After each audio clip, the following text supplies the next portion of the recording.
All right. Calling the meeting to order at 3:31. Roll call, please. Trustee Weigand. Here. Trustee Soilu. Here.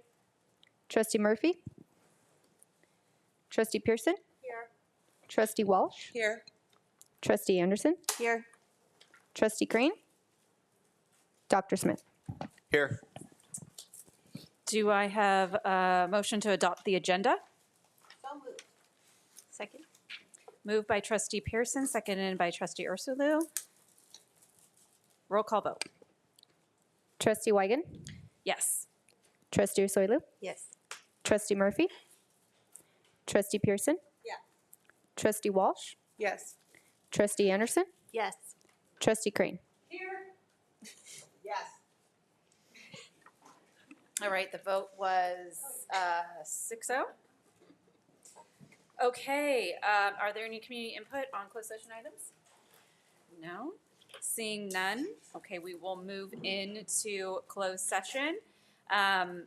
The items are A, conference with legal counsel workers. B, conference with real property negotiator. C, conference with legal counsel. D, student discipline. E, conference with labor negotiator. F, public employee discipline dismissal release. G, public employee discipline dismissal release.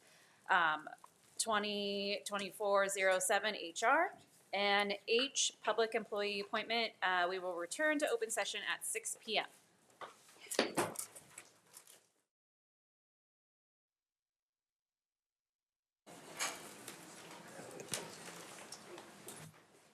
All right, I'm going to call to order the meeting at 6 o'clock. Opening ceremonies and Pledge of Allegiance led by student board member Brianna Garcia.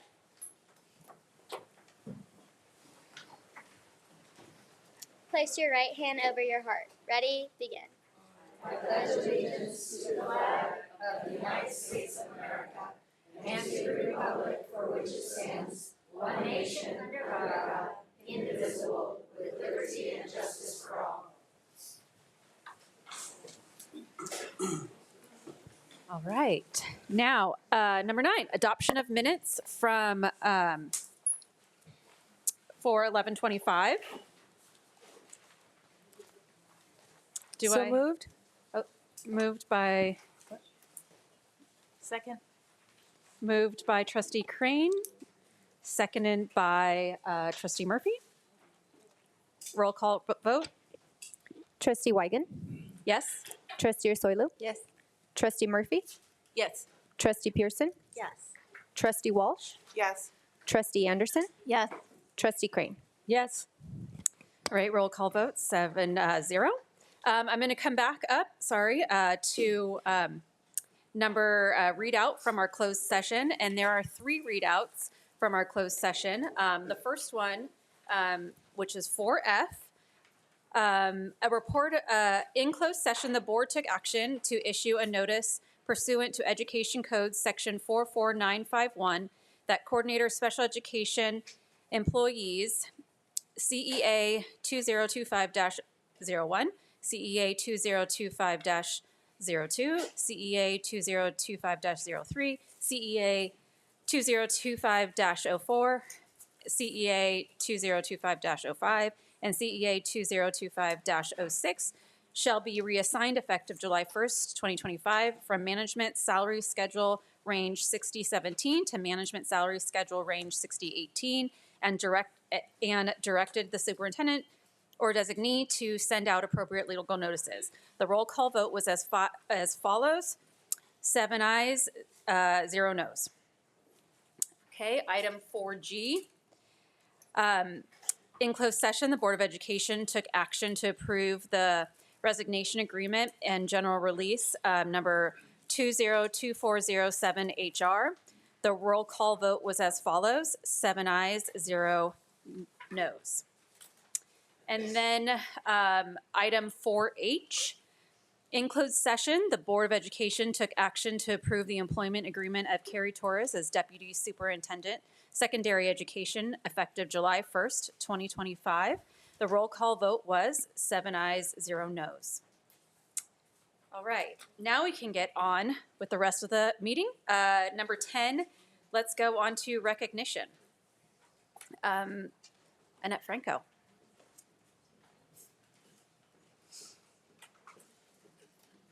Good evening, President Wygand, members of the board, Superintendent Smith, cabinet, and guests. My name is Annette Franco. I'm Public Relations Officer for our school district, and I am very excited today. We're going to recognize 5 outstanding Newport-Mesa employees as part of our Employee Excellence Awards program.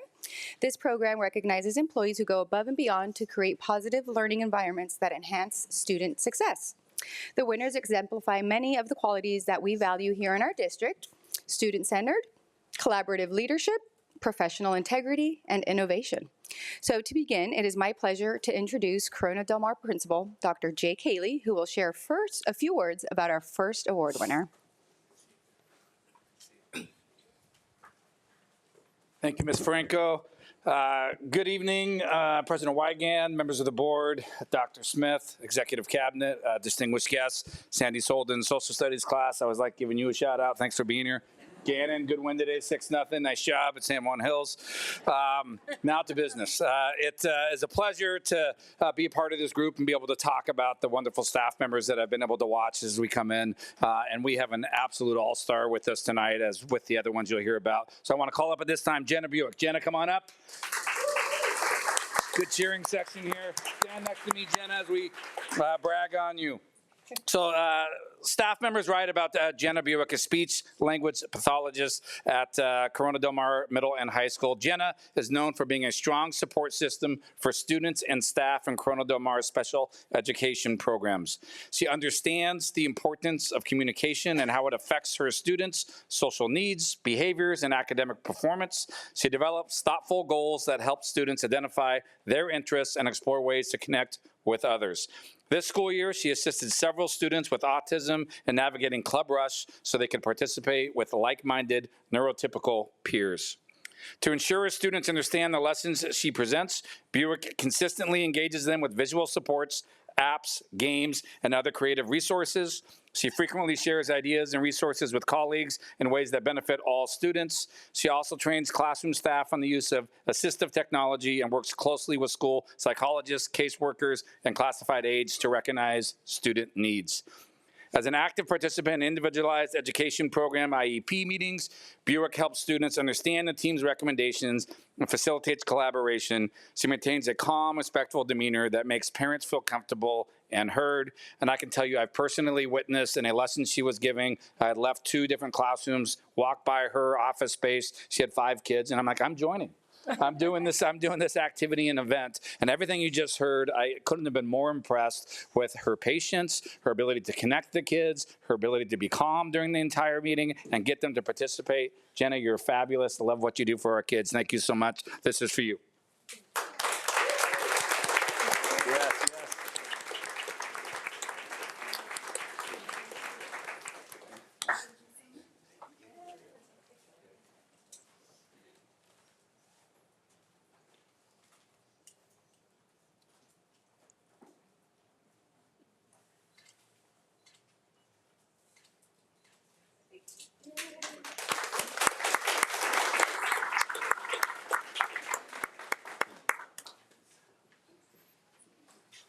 Miss Ruth, are you here? You're us?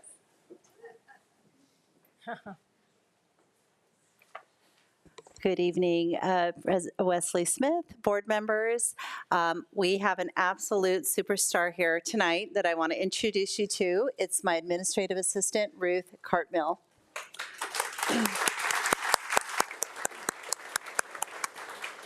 So if you're looking for excellence in Newport-Mesa, you have found it right here in our administrative assistant, Ruth Cartmill.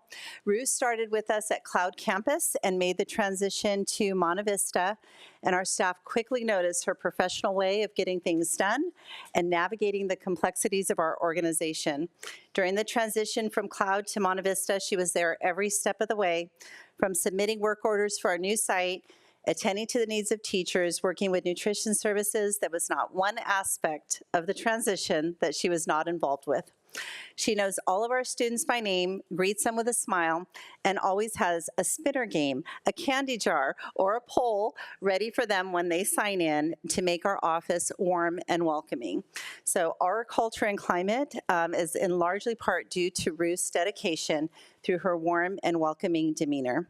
Never has an email been unreturned, a project not completed, or a phone call not answered.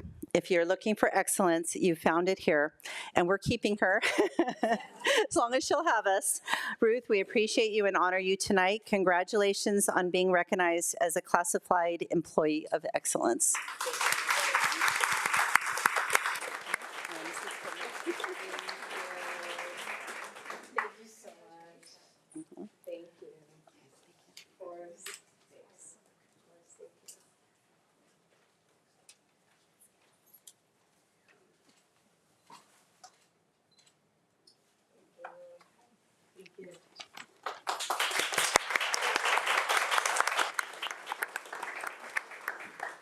Good evening. I'm Kim Maxwell, the principal at Woodland Elementary, and I'm here tonight to honor our reading support teacher, Melissa Guerin. Come on up. So under the leadership of our reading support teacher, Melissa Guerin, the literacy proficiency of Woodland Elementary students continues to grow. She prioritizes the needs and well-being of students, becoming their champion and cheerleader. She takes innovative approaches that transform the intervention program into a school-wide system of blocked time, small groups, and individual support. As one of Woodland's student council advisors, Guerin draws on her creativity and resourcefulness to empower students to teach their peers about behavior expectations and encourages them to recognize positive behavior at recess by awarding Dragon Dollars. These can be redeemed for fun, hands-on experiences like dance parties or slime making with Miss Guerin. She assists students with monthly service projects such as food drives and organizing Let's Be Kind activities, which this year included a video that she directed that featured students sharing their favorite kind words. Students and staff can count on Melissa to provide uplifting support during academic challenges and celebrate successes alongside them. Her ability to inspire everyone around her to strive for excellence makes her a cornerstone of the NMUSD community. And I want to go off script and just share a little brag. She just led our mid-year staff development data check-in, and over 90% of our students are at or above proficiency in reading. That less than 10% she knows by name and by need and is taking care of them. So I'm not a crier, and I tear up when I talk about Melissa, but I won't because then she'll cry. So I just want to say congratulations, Melissa. It's very well deserved.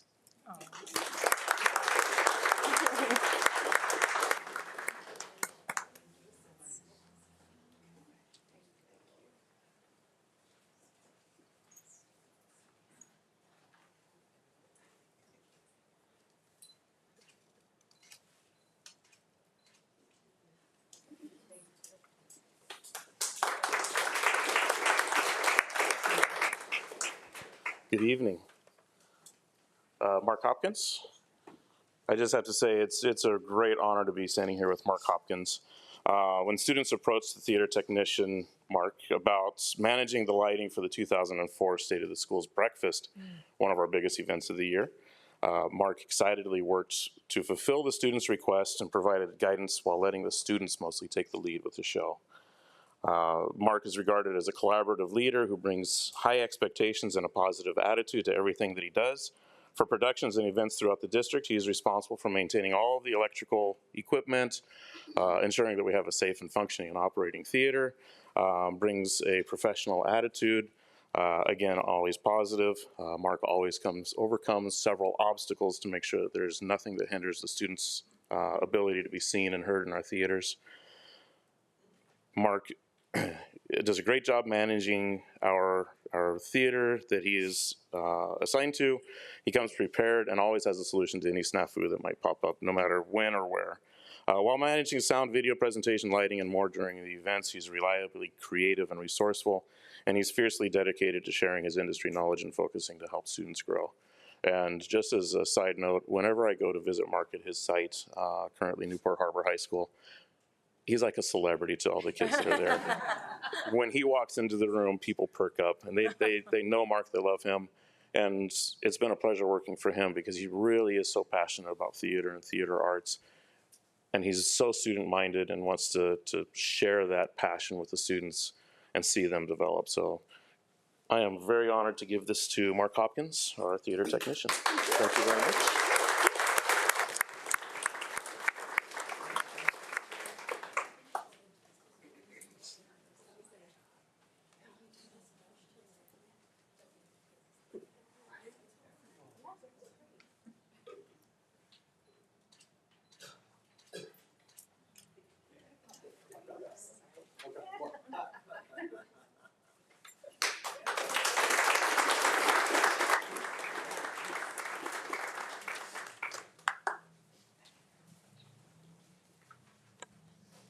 Good evening, everyone. I'm very excited tonight to share in the success of Mr. Randy Lampert.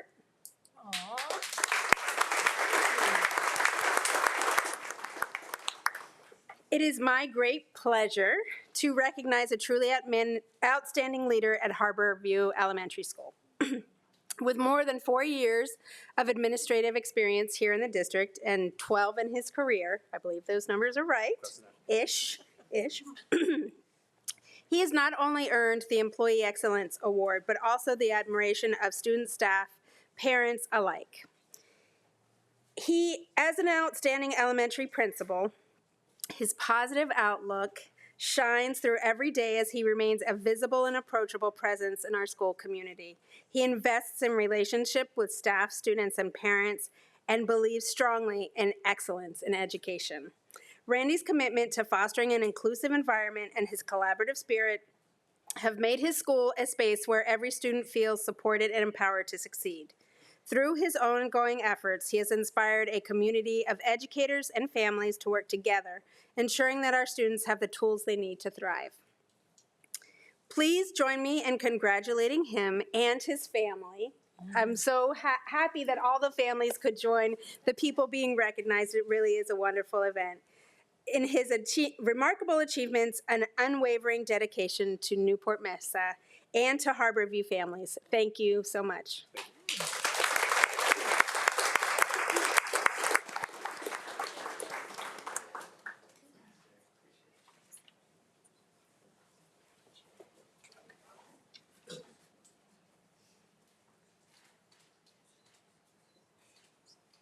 And then we're going to pause. If we can have the other 4 recipients come up quickly.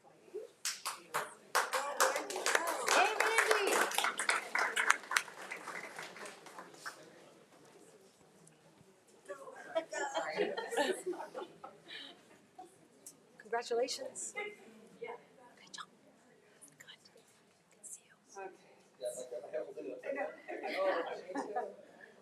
Okay, so I know there's paparazzi behind me, but everybody's eyes are on me right now. Okay, I'm going to step aside for the families.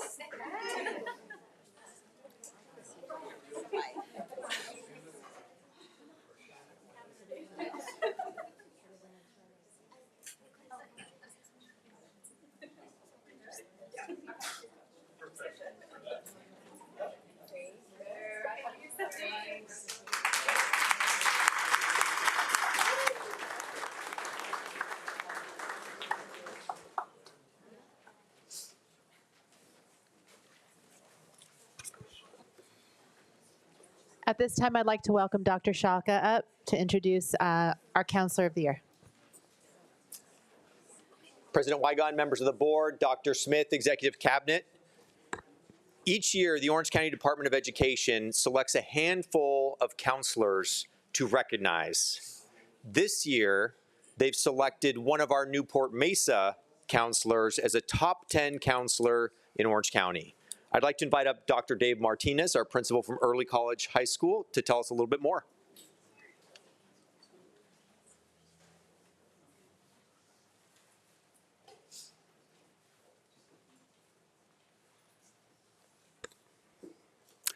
Well, good evening, Board President Wygan, Board Trustee, Superintendent Dr. Smith, Cabinet, and guests.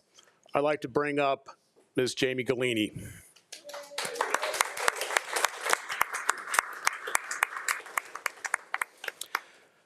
I am beyond thrilled anytime we have anyone from the ECHS family who is being recognized for their hard work and commitment in their pursuit of excellence.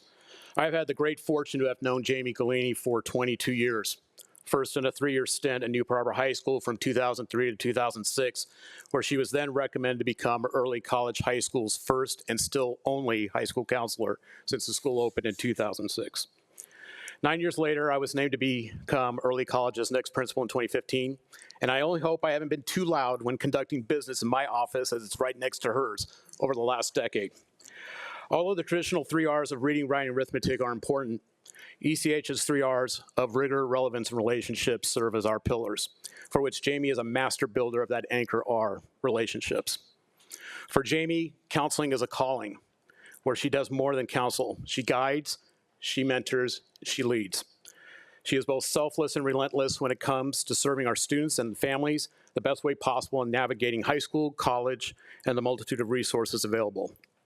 Her commitment to connecting our students and families with mental health services and social emotional supports over the years has been so critical in building the ECHS family culture, especially during and after the pandemic, to make sure our top priority was our students' mental well-being was being met. She serves as our 504 coordinator, testing coordinator, and future ready coordinator for our big school-wide event we hold annually in November. She is a big AVID advocate, where she is always welcomed into our AVID classes to assist, support, and encourage our college-bound scholars. Her influence is a major reason why we have a rising number of students completing all their general education, college courses, and even associate degrees while in high school. When graduates hearken back on Ms. Galini's valuable advice given, that is indicative she has made more than a touch point in that person's life. She has left a lasting impression, and there are way too many to count.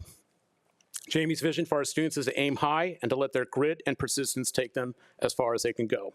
So, ladies and gentlemen, I present to you 2025 Orange County Department of Education High School Counselor of the Year, Jamie Galini. Congratulations.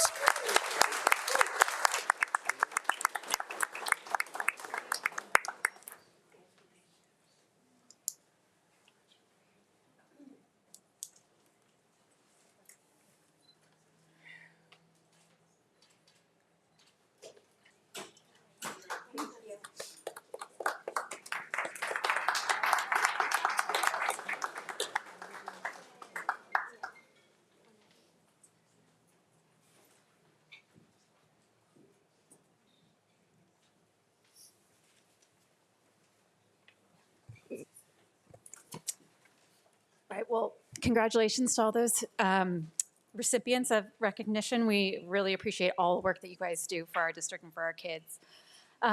Next up, we have student board member reports. Trustee Ursulou. Great. This month's question was, what do you and your fellow students need most to support you in your educational journey? And provide 2 campus highlights. And we will start with Brianna Garcia from Newport Harbor. Hello and good evening, Superintendent Smith, President Wigan, and esteemed board members. For this meeting's topic, I gathered a large range of students' answers, and a very consistent answer to this question was that in order for the most support, a solid and strong teacher-to-student relationship is necessary. This means that the teacher is flexible and understanding of a student's situation, and for the student, it means being honest and diligent. Another key component of this is having a good communication, and teachers being vocal about what times they are available for office hours, such as after school or once a week at lunch to accommodate all the students who may be busy after school with their own extra activities. Another popular answer the students feel they need to be supported by a family is a family, whether that be your own or the people who have stepped in for you. Overall, surrounding yourself with supportive people is what most students need for their education. And now for our 2 campus highlights, I would like to start by talking about last week's boys volleyball home opener game. Although the game's results weren't in our favor, our student section, the Tarpit, was extremely energetic this past Friday night. Our student section was overflowing basically into the court, which I don't think the refs were the biggest fans of, but it was a great display of sailors supporting sailors. This was volleyball's first home game and one of their hardest games of the season, so the support was very essential, and after the game, a senior player on the team even texted the AC group chat saying, "Thanks for the hype. It was the best Tarpit I've ever seen for a volleyball game." This was a great way to start their home season, and we are excited to see all spring sports this year as they are just starting to begin. Newport's second campus highlight is our Grade Wars rally on Friday next week. This rally is a great way to get a wide student involvement as the whole school goes out to the stadium to watch their classmates play in fun games like tug of war, capture the flag, and dodgeball. Grade Wars is one of the most looked forward to rallies at Harbor as the competition between grades becomes a fun and friendly rivalry. This first half of the second semester has been filled with many fun events, and we are excited to take this energy into the rest of the school year. Thank you.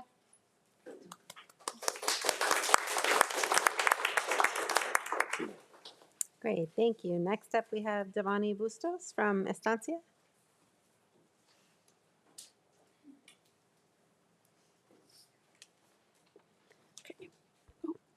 Good afternoon, Superintendent Smith, President Wigan, and Vice President Orsoilu, and other esteemed board members.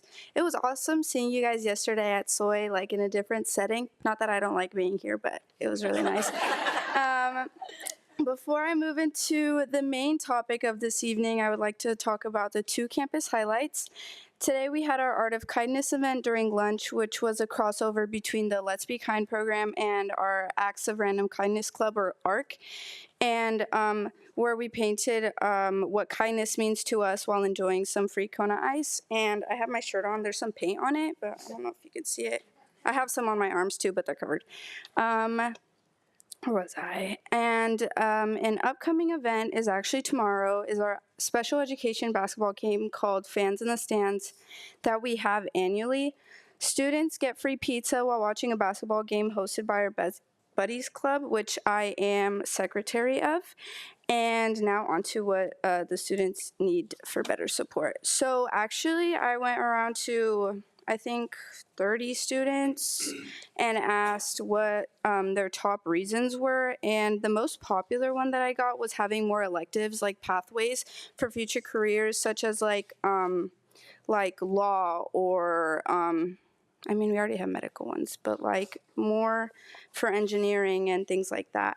And then another one was early dismissal. I don't really know how that like fits into support, but kids would rather have early dismissal than starting late. And another big one was having tutoring, especially like within school hours, like for whichever subject. And yeah, those were the most popular ones that I received today. So thank you.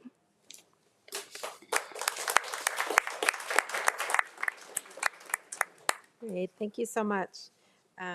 We'd all like early dismissals. The next person is Gannon Overfelt from Corona Del Mar.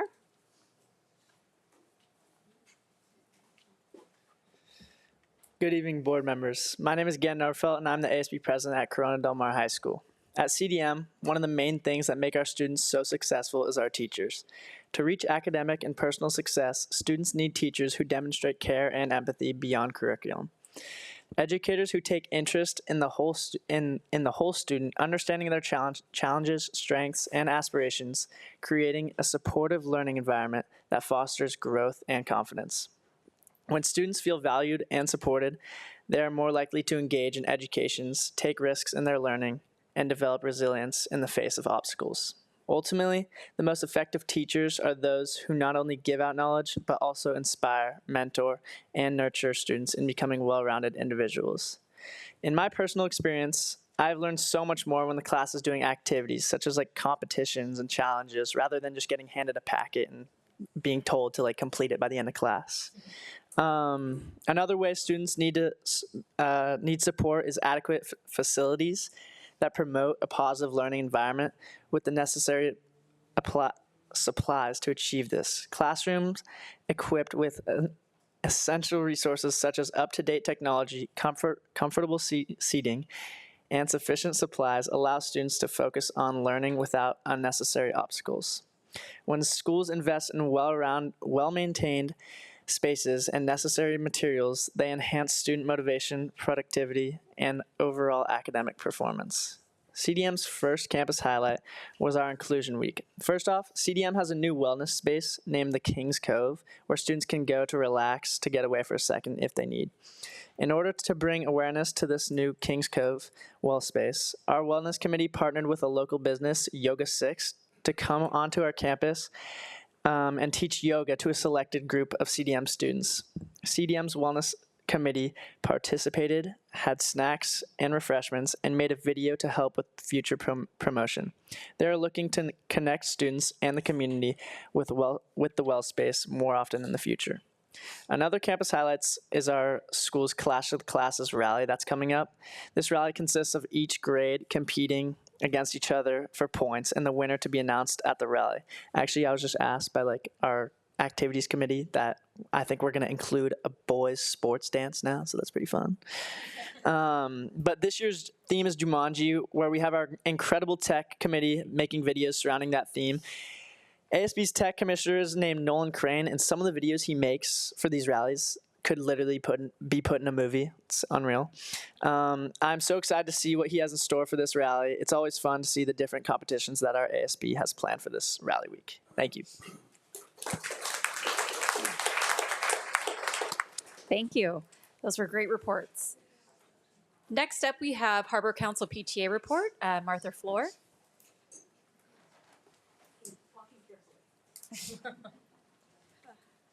Good evening, President Wygand, Vice President Ursulo, Clerk Murphy, trustees, Dr. Smith, Deputy Superintendent Kerrie Torres, Cabinet, and community members.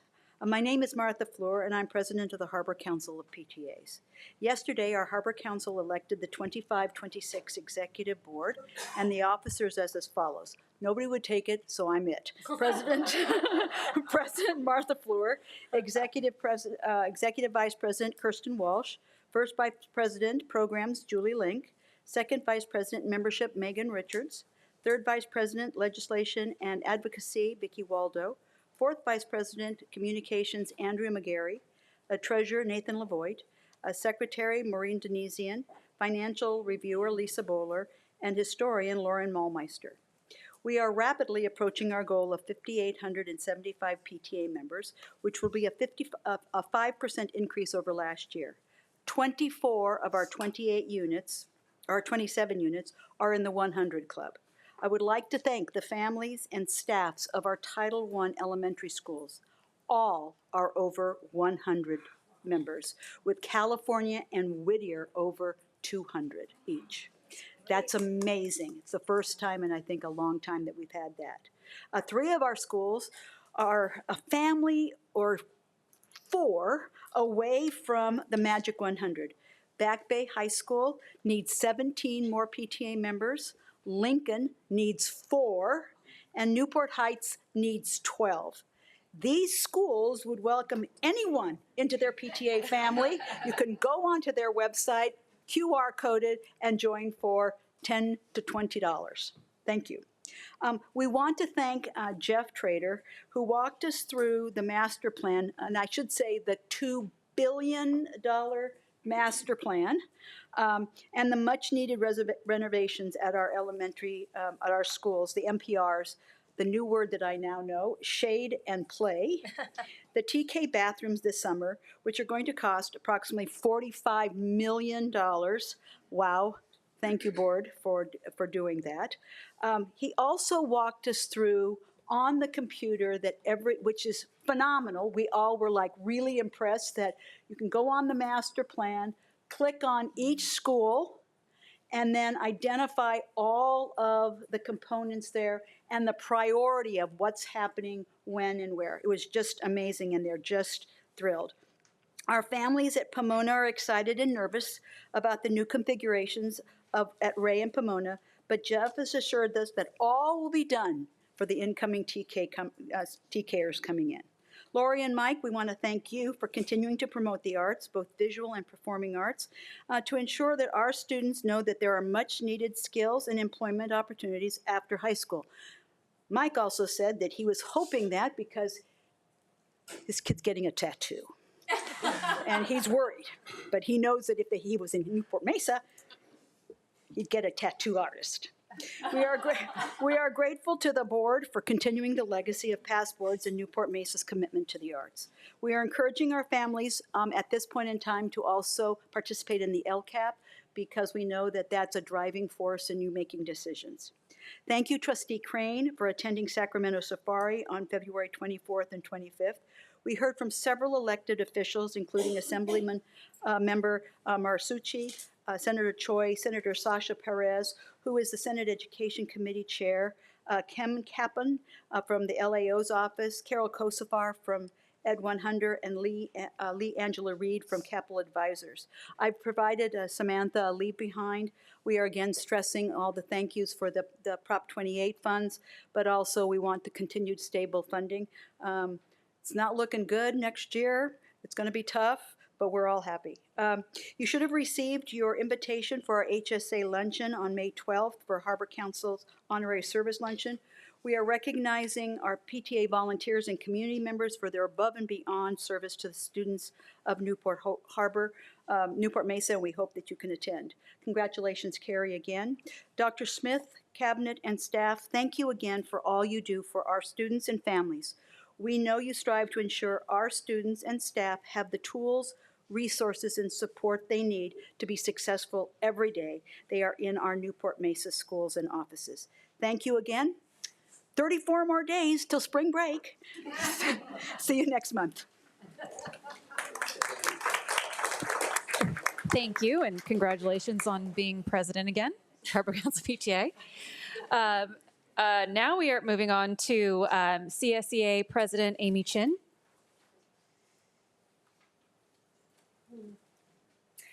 Hi, everyone. Good evening, President Wygant, trustees, Superintendent Smith, Deputy Superintendent Kerrie Torres, congratulations, Cabinet, and guests. I had a whole list of congratulations, but Kerrie was first on my list, so we look forward to your continued leadership and support with the district and the employees. And also congratulations to all the employees, classified and certificated. Really just shows what a great group of employees we have here to support students at the district, and also to HR and the hiring process, you know, that we go through to select great employees. So it really just accentuates the importance of hiring and having great staff. So thank you to everyone that participates in that. And all the things. I know yesterday, Monday, yes, yesterday was Monday, sorry. I had the privilege, along with Leona and Kristen Clark and Wes, to head out to Adams Elementary, where we had a classified employee, Yesenia Rosales, who has already won Classified Employee of the Year for the district, and she also won for Orange County.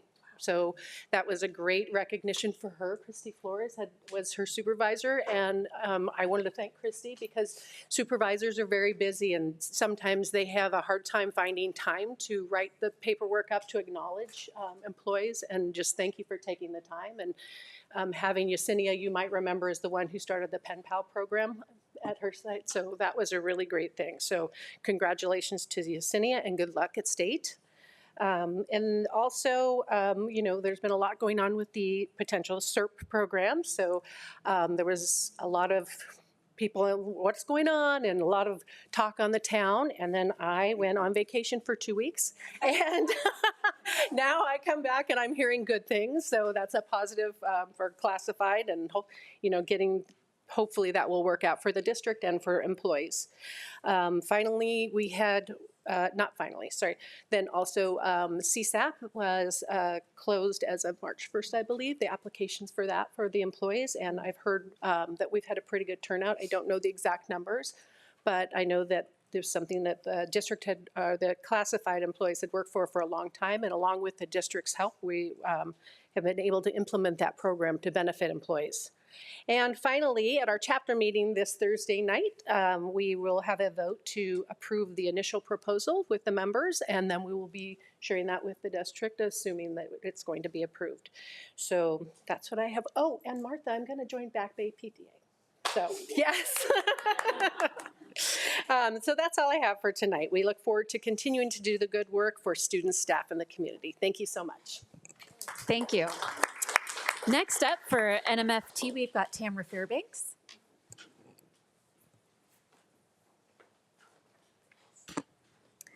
Good evening. Dr. Smith, Deputy Superintendent Torres, President Wiegand, esteemed board and honored guests. I speak on behalf of Rhonda Reed, who at the moment is helping our District Teachers of the Year with their county applications and trying to make sure that we push them and build them up and celebrate all of the hard work that they're doing. And matter of fact, a shout out to all of our certificated staff for just working a ton throughout the school year. And right now we're in the moment of full steam ahead as we're going into parent-teacher conference week. There are recruitment events from all of our secondary schools to their feeder programs. So we're running, and thank you to the certificated staff who are all involved, advisors, whatever they're doing. Just thank you for all of your hard work during this part of the school year. Also, I will be remiss if I didn't mention Arts in Our Schools Month, and where we have many of our musical zone concerts, we have musical tours throughout all of our feeder zones, and we have theater performances. So definitely pay each of our arts performances a visit. We would like to see your faces there, and thank you. Great, thank you. Next up, community input on non-agendized items. Trustee Ursulou, or sorry, it's Trustee Murphy. This is an opportunity for the public to address the board regarding items not on the regular meeting agenda. Comments on non-agenda topics are limited to 3 minutes per comment, up to 20 minutes per topic. A speaker may not relinquish his or her time to another person. By order of the Brown Act, Section 54954-.2, the board will take no action nor have any discussion on non-agendized items. The superintendent may provide clarification during superintendent's comments. Great. We have two public comments. First up is Brett Lessman.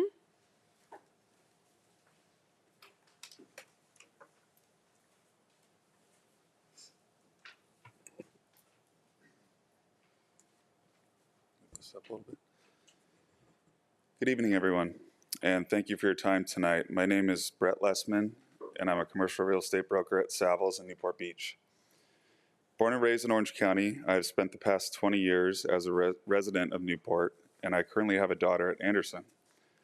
My son will be attending in the fall, and earlier this year when our daughter started kindergarten, it was brought to our attention that the campus was routinely being sprayed with both chemical herbicides and pesticides. As you may know, peer-reviewed studies have shown that these chemicals can be carcinogenic, cause endocrine disruption, immune system suppression, respiratory issues, fertility issues, and neurotoxicity. My family and the people here supporting me tonight are very conscious of the chemical exposures facing our kids, and we try to mitigate those as best as we can. After learning about the spraying at Anderson, all of us were disappointed as we looked to schools like Anderson as safe havens for our kids. Since then, I've taken a deeper dive into the world of these chemicals and how we so freely apply them in such close proximity to our kids, especially the one place they spend the most time at school. This is a place that should promote growth, education, health, and safety. A place where parents shouldn't have to choose between sending their kids to school or exposing them to the latest pesticide or herbicide. As you may have seen, one of the pesticides that was sprayed and considered safe for over 50 years, called Roundup, just settled a lawsuit in 2020 to the tune of $10 billion. In my opinion, that was an admission of guilt, and I feel like the items that we're spraying now will take the same path down the road. I urge all of you to not only look into the toxicity of the chemicals that we're spraying, but the frequency in which we're spraying. We received notifications from Lance Bidnick saying the spraying has happened almost every 45 days, and the district is only allowing 72 hours of drying time when most of these synthetic pesticides have a half-life of at least 7 days, some of them up to 6 months. To Lance's credit, my wife reached out to him and he has agreed to halt all spraying until we can find a solution. In closing, it's time we prioritize the safety of our kids versus the aesthetic gain of our lawns, grasses, and playgrounds. Let's err on the side of giving these kids the best chance of health and longevity in the future by eliminating these pesticides and resorting to manual elimination. With the help of the district, community, and parents alike, we're confident we can compose a plan that suits all parties. Thank you again for your time. Thank you. Next up, we have Jillian Norton.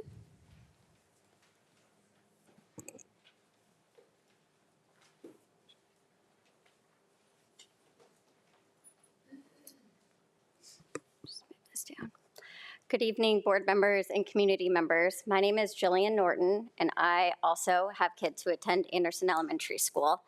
I have 2 kids currently there, a first grader and a TKer, and I have one that will be attending in another year.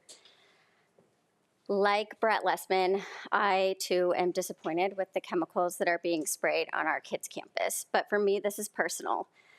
I have a son who has all of the markers for type 1 diabetes. And for anyone who knows anything about type 1 diabetes, it is an autoimmune disease. And what that means is that any endocrine disruptors could potentially set off this lifelong illness for my son. So I urge you to please consider using safer alternatives for our children. They deserve better. We can do better for them. We are one of the only school districts around here still using these chemicals. And school should be a safe place for these kids. It should not be a place where we worry that our kids are going to get sick or they're going to bring home diseases. We love our school. We love our community. We are big public school champions, and we are just begging you to consider making alternative choices, and we are here to support however we can. Thank you. Thank you. All right, next up, superintendent's comments. Want to again thank parents for coming in and sharing their concerns. There's no more important topic than student safety and the safety of the adults serving those students. In fact, this board talks about this topic in each of the years I've been in the district, so it's one that's shared by the board. Just some of the clarifications, and they were actually mentioned by the parents, but I want to make sure that the public hears this as well. Our first approach, our primary approach, is a non-toxic approach. We use mulch, mechanical removal, etc. When those don't work, we do spray, but we don't use Roundup or any other glyphosate, period, and haven't for years. We look at the EPA guidelines, and we don't use that as the line we can go to. We stay well below it. We try to be more cautious in the district, and we know that some of the organic herbicides are more toxic than the synthetics that we use. We don't spray when students are around. And the most important part is we're here to work with parents and community members to provide the safest environment we can. And so I thank Lance for reaching out and meeting with folks. He does this annually for us. And we'll continue to have those conversations and look for ways to make our schools as safe as our students and staff deserve. All right, thank you. Next up, we've got community input on agendized items, and we have one. Trustee Murphy, do you want to read the statement? This is an opportunity for the public to address the board regarding items on the regular meeting agenda. Comments on agenda items are limited to 3 minutes per comment, up to 20 minutes per topic. A speaker may not relinquish his or her time to another person. Speaker cards for items on the discussion action calendar may be held until that item is considered by the board if the speaker prefers. All right, we have Dinah Llewellyn. Sorry if I butchered your name. It's Dina, no worries. Dina. Okay, you guys, well, thank you for letting me be here. Good evening, all you public servants. I really appreciate all of you guys. I came to speak during the regular, the general comment section, but I actually have a Yondr pouch with me, and so the timing is really, really good to talk about this. So basically, you guys know them from Mothers Against Media Addiction, and we're advocating for bell-to-bell bans across the country. So basically, what we know is that the original goal was to focus on attention during classroom time. But after these bans have been implemented and we've been able to nationally gather a lot of information, what we found is that, what we've been taught, our organization, is that these bell-to-bell bans drastically improve socialization and times outside of classroom. So what we have learned is that with the possibility of being recorded all day in locker rooms, courtyards, at lunch, and hallways, students are constantly on guard, stifling creativity and risk-taking. We know that phones increase bullying and violence. So in almost all of this feedback, we are hearing the same thing. And I just want to share that with you, what we're hearing. So there's about a 2-week transition period with much less student complaints and parent complaints than expected. Principals around the country are saying it was easy, like too easy. There's immediate and drastic reductions in fighting bullying and conflict. I know that happened over at CDM. Dr. Haley and I talked about it. And we're seeing really potent increases in eye contact. That's what everybody says. We see eyes again. Eye contact. Kids are eating more lunch now because they're not so worried about someone taking, a photo of them eating lunch and getting bullied or whatever. And then there's laughter and basically just the return of the pre-phone childhood back on campus. So one of the ways that we are doing this, and school districts are choosing to do this, is through Yondr. I don't know what you guys are going to talk about today, but I happen to have a pouch with me. It's really scary to put your phone in it for the first time because you think it's never going to come out, but it does because of these magnets that turn it on and off. So I'm going to stay afterwards if anyone wants to get their hands on it. I don't know if it's been presented to you already. Basically, I spoke with Yondr this week, and the main thing that I want to communicate in my last few seconds here is that it is most effective in high school, that is really where they see the power of the pouch. And so it's really rough because the students are older and they don't want their rights to be taken away, but bell to bell is essential. Please don't, opt out during lunch. It needs to be all day long. So basically, Yondr is really, committed to supporting the district. So if you guys are interested in the Yondr pouch, you will have what Dr. Haley had, which is great support. Basically, I'm not a representative for Yondr. I don't get any money, but I just am here to say that I hope you guys will consider it. Thank you. Thank you. That's great. And a great segue into number 17, achievement. Report on the Yondr cell phone policy. Dr. Torres. Yes, can we have our amazing team come up? I have our esteemed Dr. Haley, we have Dr. Pena, and we have Kristen Kolchik-Rivas, our newest assistant principal to CDM.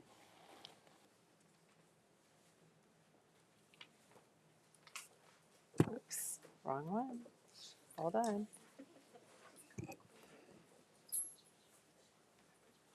Yondr. Sorry about that. Opened the wrong one.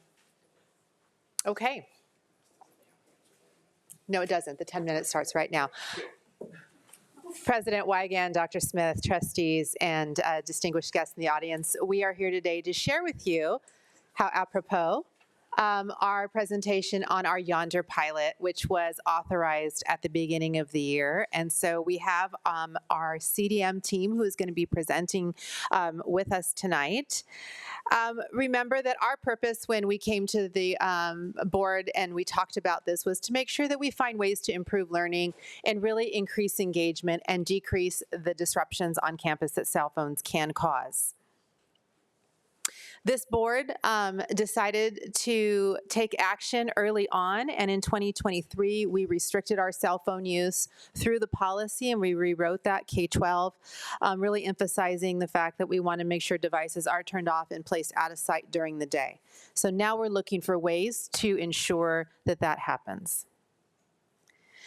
The state of California has also supported us. We were ahead of the game, I will say, but Assembly Bill 3216, the Phone-Free School Act, is requiring every school district to restrict cell phone use. And so that's left up to every district.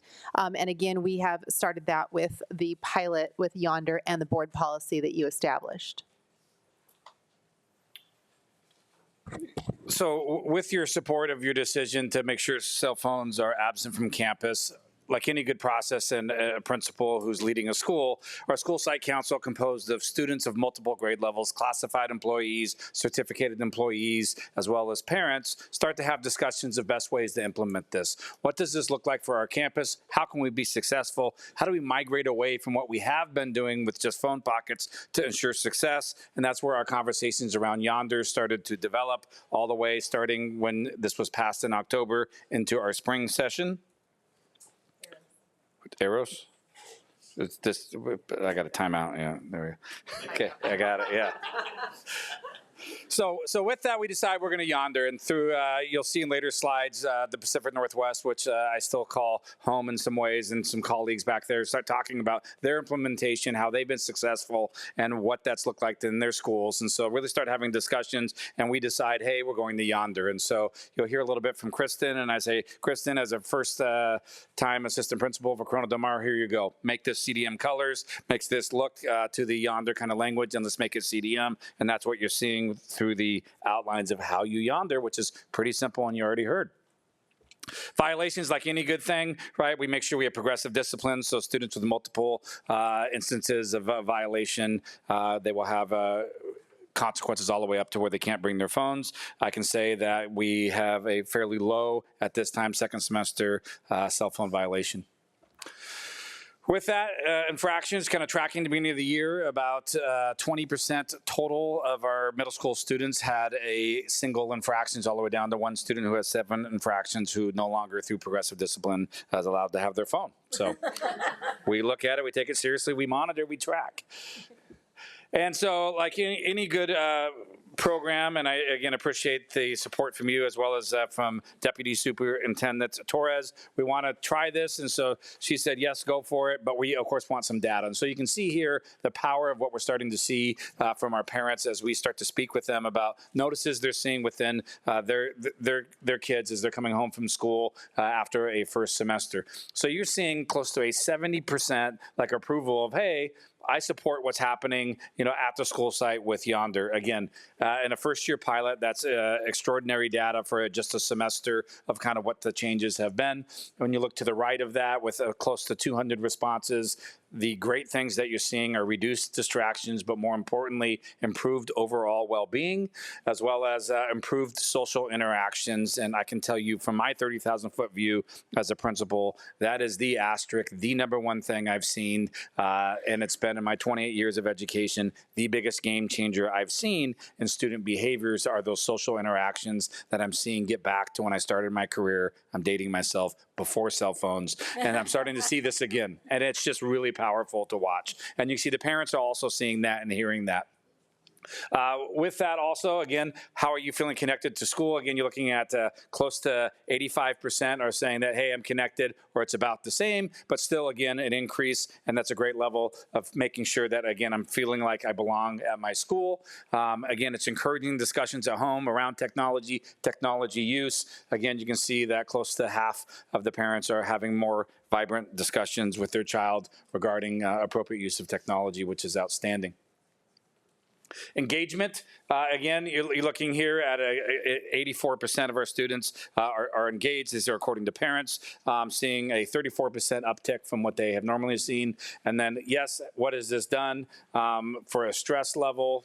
Am I more stressed? Has it reduced stress? And again, we're seeing that with that social emotional I already talked about. You're seeing that decline of student stress of having to be connected to their phone and now being able to engage with their peers. Would you like the Yondr program to continue into high school? We already heard from our community member the effects there. Again, you're looking at close to a 70% saying, yes, we'd consider that. We'd like to look at that through. I want you also to know that at the school site council level, of course, we're talking about that. We talked about it last spring. We talked about piloting all grade levels last year. And again, a good site council is going to listen to all of the members, take the voice, and then bring that forward. And our pilot, again, was decided for middle school this year. And you're going to see some outstanding data next from our teachers as well as our staff. So here we go. I give it over to Kristen, right? Yes. Next one, yeah. All right, and we'll let you take a look at our parent feedback right here and just some statements that have been made.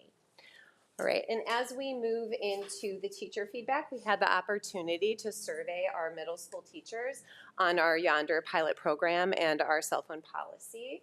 And looking at the important teacher data points, a strong majority, almost 88% of teachers surveyed reported improved student engagement in classrooms. Wow. And 94% of teachers agreed that the cell phone policy contributed to a better school environment overall. Arrows, okay. All right.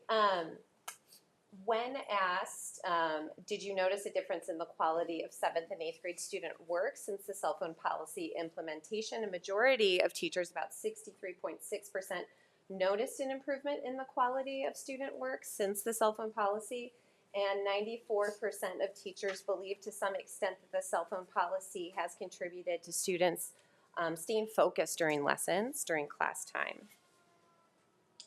Almost 88%, excuse me there. All right, almost 88% of teachers reported that classroom behaviors have improved, and 69% of teachers reported, yes, there's been a decrease in the frequency of disciplinary issues related to cell phones. All right. And then moving on to some feedback and some input on peer interactions, 87.9% of teachers reported that middle school interactions are more positive with the cell phone policy. So that is a very big data point for us. And the majority, almost 76% of teachers feel that cell phone policy has had a positive impact overall on middle school academic performance. And looking at the teacher feedback, we had some input from teachers. They had the chance to respond, so we'll let you look through. But in summary, middle school teacher feedback highlights improved social interactions and increased student performance, or participation rather, in ASB and campus activities during breaks and lunch. You'll see words in bold like laughter, way more interactive. Teachers shared that some students bypass the pouch but do keep their phones put away during class and throughout the day. And then eliminating the time it takes for teachers and students to put cell phones away, as we did in the past in our parking lots, our phone hotels, seems to prevent phone-related incidents and allows for more instructional time and student engagement in their learning. All right, passing it over. Thank you. The student feedback, the surveys were administered during their PE classes with a parent opt-out option. We did get 538 responses, so pretty good sample size. You can see that most students reported that they have either used the pouch or they leave their phone at home. You can see also there are students who report not using the pouch at all. From the student feedback, you can see the benefits that were highlighted were the better connections with friends at break and at lunch. When asked about engagement in class, really a majority said there really wasn't a change in their engagement in class based on the Yondr pouches. However, you do see that they said that the Yondr pouches helped them to resist the urge to check their phones during the school day. When asked, should we continue this into 9th grade or even in middle school, a preponderance said no. This wasn't very shocking to us, and we did see that also in the student feedback. Teenagers like their cell phones. When we did roll this out into the middle school, we did see a slight uptick in some physical altercations and some squirreliness at lunch and break. And so in September, there was a little bit of uptake. So student services came out to administration. We came up with a positive behavior intervention of this Fun Fridays. And so the administration went into classrooms, did a behavior talk, talked about expectations, and rolled out Fun Fridays. As you can see, it's been super successful in helping with that time, in that we have definitely decreased those numbers even from last year. Fun Fridays are lunchtime activities partially funded through ASB, as well as our TUPE funds at the district office that is also available for all secondary sites. Almost. Next up, so we're here to talk with you tonight and share this feedback with the board. And thank you to this amazing team who made sure that we had good data, good end numbers. We talked to all students, had great teacher feedback. And we're in March and we're going to continue the pilot as we move through the remainder of the year and continue to take additional data. But we have some questions and some things to think about. We know that as a district, we want to restrict cell phone use. We know from the data that you've seen tonight, it is important that we know engagement goes up. We know mischief goes down. They are middle school students. This is painful for them. And so we're working with them. But we need to think through how we evaluate the data. Do we take this district-wide? And then how do we do that if we want to? We have lots of questions. And then, is this something exclusively for our middle school students who have issues regulating at times? Or does this go to middle and high school? Is this a phase in? So we just have lots of different kind of conversations we're going to be having, but we thought it was really appropriate to have the board get that mid-year feedback. It's been a big investment that we made with the program at CDM. We ensured that they had a plan. So one of the things we didn't want to do is just give pouches out and be like, there's no plan. And so CDM has done a tremendous job under the leadership to be able to execute the program. Questions? All right. Questions. But first I want to say thank you so much for this. This has been eye-opening of what we can do on our campuses. And I know parents and teachers definitely have appreciated this. And I think that's one of the number one questions I get from a lot of parents is what's your cell phone policy or your device policy on campus? So thank you for being so proactive with this. And I'm opening up to some questions. So we have one from Trustee Murphy. Well, you know me. How fast can we get this at Mesa? I could have bet $5 on that one. For sure. And I think that's the conversation we want to have. And again, I'll work with Dr. Smith to gather, feedback this evening, but also individual feedback from our trustees. We'll be talking with our principals, which we've already kind of started that discussion at the secondary principal level, talking about who wants it, who's in, who's out. And our middle school principals are very supportive of this. High school, we're working through that. We're talking about implementation, what that could look like. But I have spoken to all of the middle school principals, and they are understanding of that. And we've actually made a couple of them believers. So when you say how fast, it's good. We always have a process. We want to be thoughtful in our approach. Tomorrow is out of the question. But tomorrow, maybe Friday, maybe. Trustee Crane. Yeah, I was going to defer to student board member, if okay. Yes, student board member Brianna Garcia. Because we want to hear the student voice. Yeah. So obviously, I think this is gonna be really hard for high schoolers to get used to this idea. But in 2 of my classes, I had to put my phone in a pouch for physiology and AP Gov, and our teacher if he counts how many phones there are in, and if there's less than the amount of students, he nags us, and the person will eventually go up and put it. And so definitely at the senior level, I feel it's okay, why are you making me put my phone away? I have self-control, but honestly, I think some students really just they get a notification and they have to check it whether the teacher's talking or not. But when I went to Ensign, I feel there was a rule that we couldn't have our phones out, and I listened because I was always scared of getting caught. And so I feel this is good. And I was never on my phone at Ensign because I was always scared of getting caught, but I don't know about other students. But I feel middle school would be better, but it's definitely gonna be hard for high schoolers to get used to the idea. Brianna, thank you for that comment. Yeah. And Ensign actually has probably the most effective middle school policy and kids following it out of all of our district, minus this year with Yondr, but you're absolutely correct. I remember it being super strict.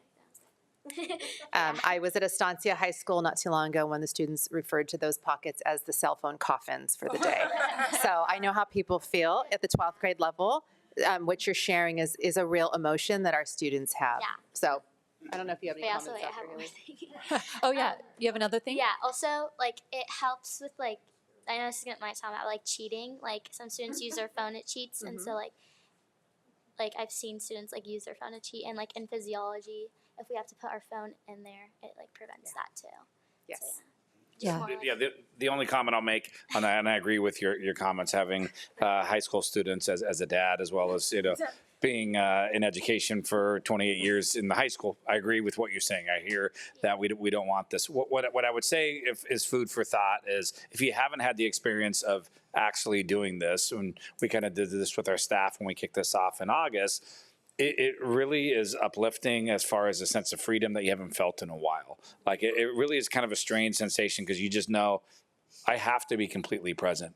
And that would be the challenge that I would give back, where I see it in the classroom, like when I walk through in the high school, they are pretty good. The phones are away.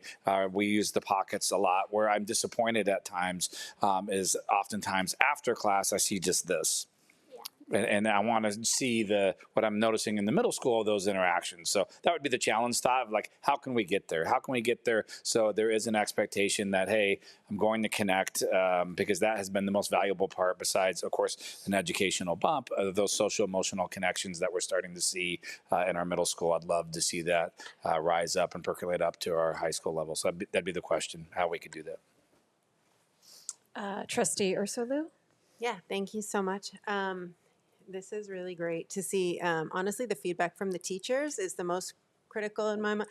As an evaluator, it's like, yes, you get data points from parents, you get data points from students, and you get data points from teachers. And sometimes all three of those data points are equally weighed, and sometimes some of them just matter more than others. And the fact that teachers are saying kids are more engaged and they're wasting less of their time enforcing a policy, that is just really, really exciting to see that it's just useful and it's working. And even the kids are noticing they're not going to tell you the efficacy of like, yes, I'm engaged, but they're going to tell you I'm not distracted, which is basically the same thing.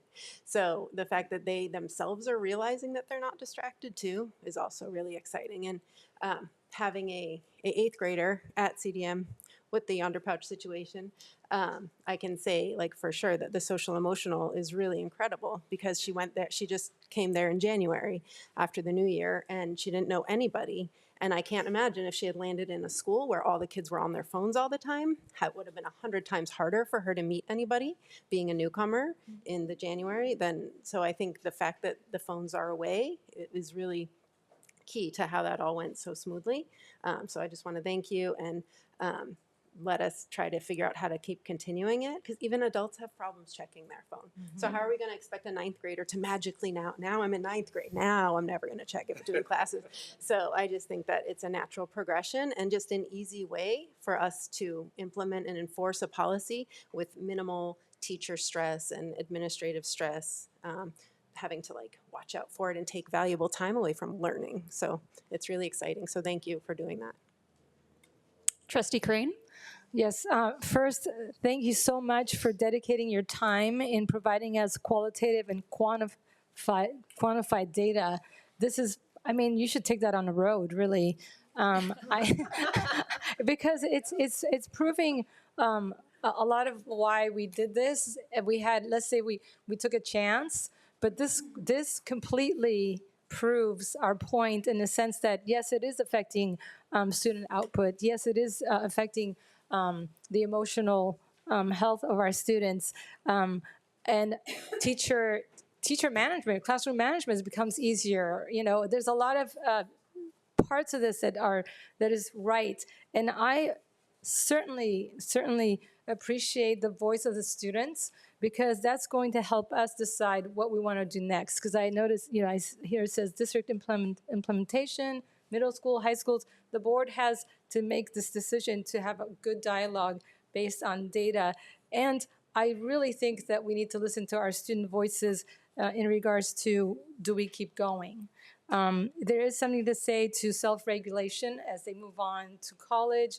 But there's also a lot to say to a generation that we're helping understand the fact that you don't have to rely, phones shouldn't be your default. So we've got TK to 8th graders learning that. And so by the time they grow into being high schoolers, they do have some sort of understanding that they can live life without cell phones during the day. So this is good as we progress as a district and a culture and a mindset. Superintendent Smith and I were at SOI last night. And one of my questions to the students, there are about 50 students there, Dr. Smith, and we talked about cell phones because we're discussing our role in what do we do and all that. And I give an example of cell phone policy. And then that led to a question that I asked the students, what do you think about high school, us doing it in high school? And it matches the survey.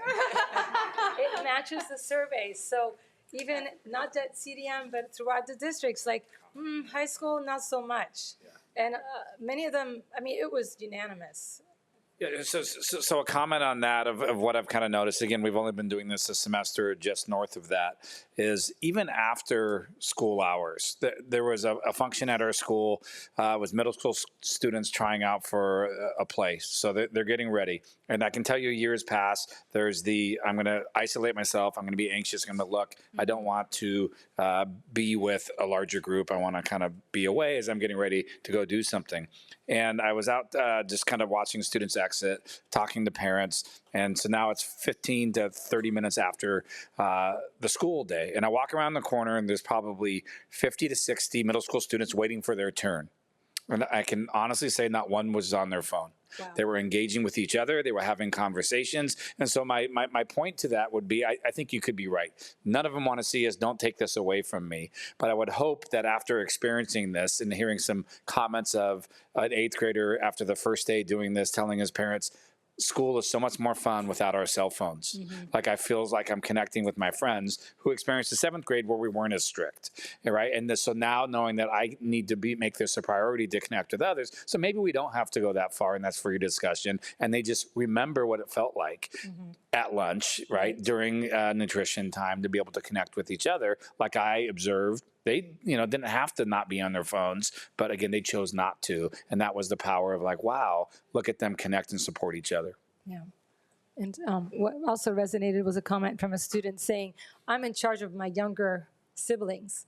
And so throughout the day, my mom, if I need to cover for her. So there is an interesting perspective that we may not see in surveys. And this is why it's really great to be able to, be aware of that as well. Thank you. This was fantastic. I mean, we, very proud of the work.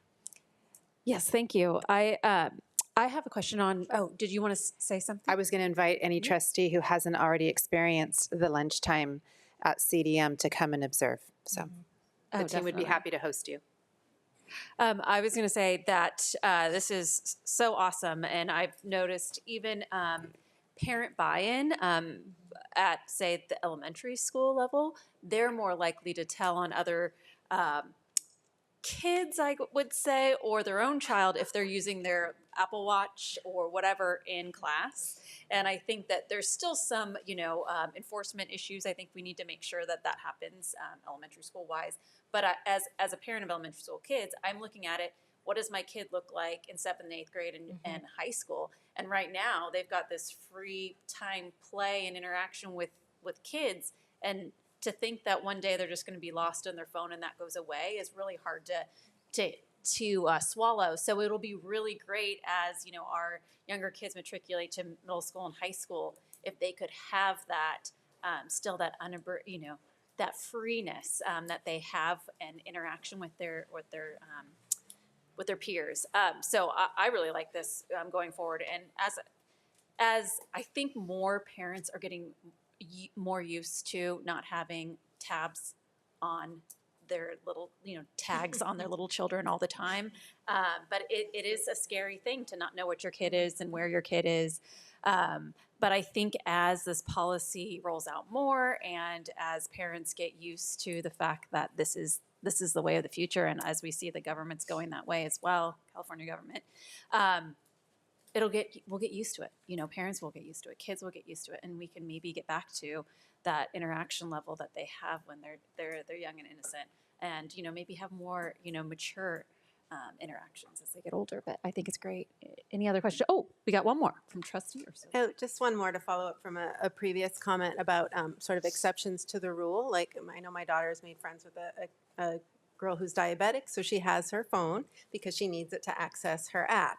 And so as long as she's not abusing it, that's fine. But I think to Trustee Crean's point, yes, some kids are responsible for younger siblings and they need maybe more enhanced communication during the day with their family at home. But again, you want that to be the exception, not the norm. So to the student quote that was up there about like, I don't use the Yondr pouch, but I leave it in my bag.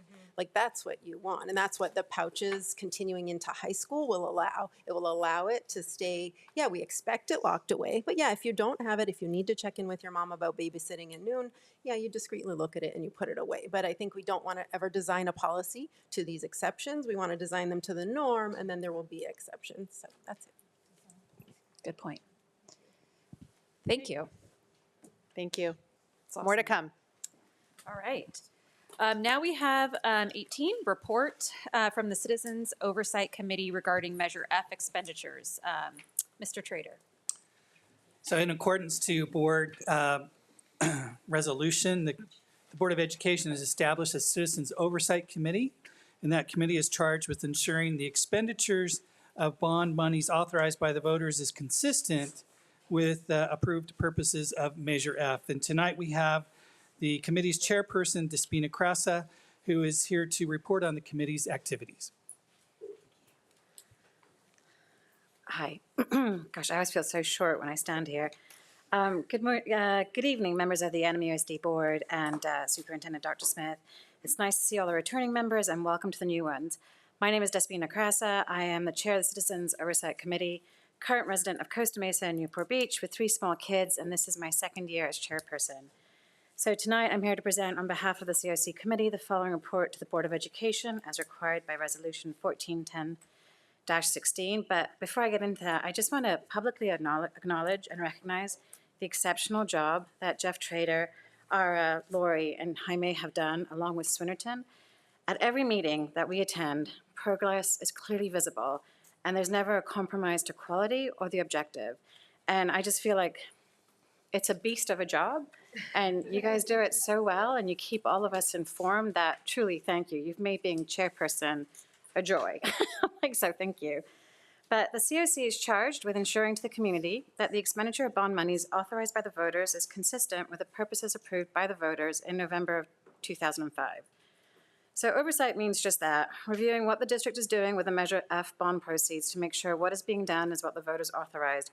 And specifically, the COC is charged by law with the following: ensure expenditures are consistent with the voter-approved authorization, review the annual independent financial audit, review the annual independent performance audit, review the planning, scheduling, and budgeting of the projects funded by the bond proceeds, and to represent the interests of the community through participation and advice. No wonder we have no fun at our meetings. So over the past year, the committee has met quarterly to review expenditures associated with the Estancia Theater project. Our next one is scheduled in May, and we'll be reviewing the 2023-24 Measure F financial and performance audits with Christy White, the district's independent auditor. So the associated audit documents are attached to the board agenda items. As of June 30th, 2024, total Measure F general bond obligation assets totaled $19,243,060. The auditor expressed an unmodified opinion of the financial statements and issued no findings. In addition, internal controls over financial reporting and compliance with laws were tested. The auditor determined through inquiry of management and evaluation of district processes that no significant deficiencies were noted. The auditor also conducted a performance audit to determine the district's compliance with Proposition 39. The audit included the testing of facility project expenditures, personnel expenditures, contract bidding procedures, and contract change order procedures. There were no findings or recommendations related to this audit.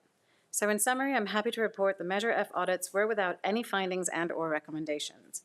The committee will be meeting again at Estancia Theater in May, and we express our appreciation to serve the board and the community in this oversight capacity, and we look forward to informing the board of our activities in the future. Thank you. Thank you. Any questions? Thank you for serving on this committee. We really respect everything you guys done, and thank you for being a good steward of our money and our taxpayer. Thank you, guys. Yes, thank you. Okay, number 19 is now the consent calendar. Do I have a motion? So moved. Second. Moved by Trustee Crane, seconded by Trustee Ursulou. Roll call vote. Trustee Wiegand? Yes. Trustee Ursulou? Yes. Trustee Murphy? Yes. Trustee Pearson? Yes. Trustee Walsh? Yes. Trustee Anderson? Yes. Trustee Crane? Yes. All right, the motion carries 7-0. Now on to 20, discussion action calendar. 20A is approve CSBA Delegate Assembly election for 2025. And I was just going to, before we get a motion, just reiterate that there are 7 seats. We can vote for no more than 7 candidates. We don't have to vote for 7 candidates, but we can vote for no more than 7 candidates. Do I have a motion?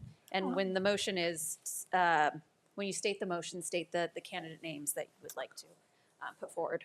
Yes, I would like to make a motion to adopt and vote for the following delegates: Beverly Berryman from Fullerton's district, Bonnie Castry from Huntington Beach Union, Jessica Guerrero from Anaheim Union, Rhodia Sheed from Winter Park, Angela Hernandez from Centralia, and Susie Swartz from Saddleback Valley.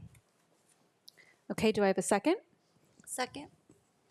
All right, we've got a motion by Trustee Crane, seconded by Trustee Anderson.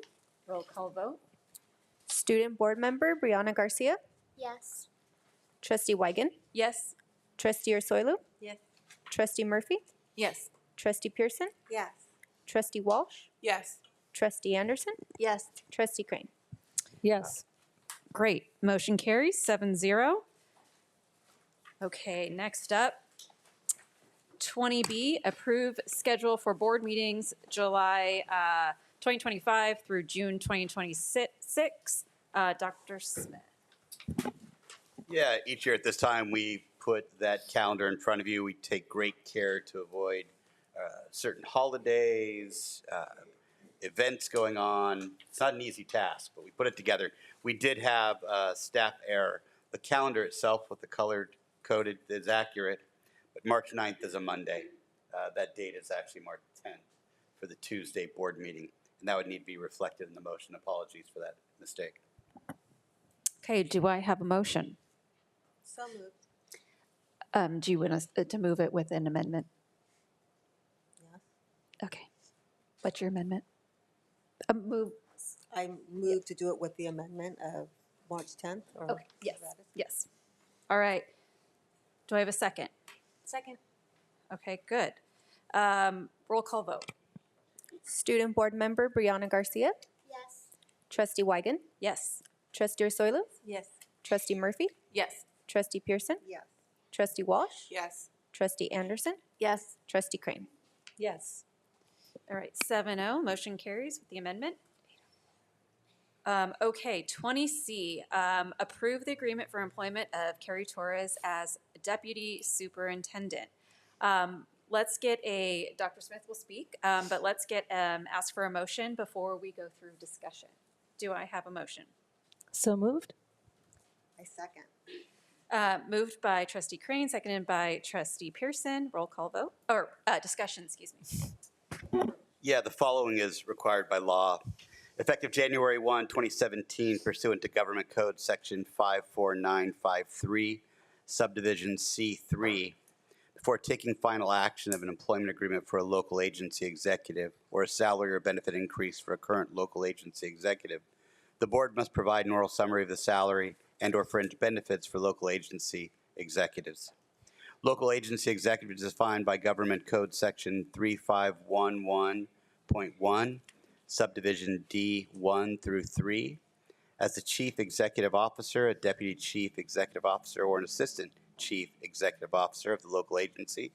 In our district, we consider the superintendent, assistant superintendents, and any other administrators and managers who are department heads and/or employed by an individual contract. For consideration of the board tonight is a contract for deputy superintendent, which is a local agency executive position within the meaning of the law. Accordingly, we will read the following information into the record. The position of the local agency executive is deputy superintendent. The new term of the employment contract is July 1, 2025 through June 30, 2028.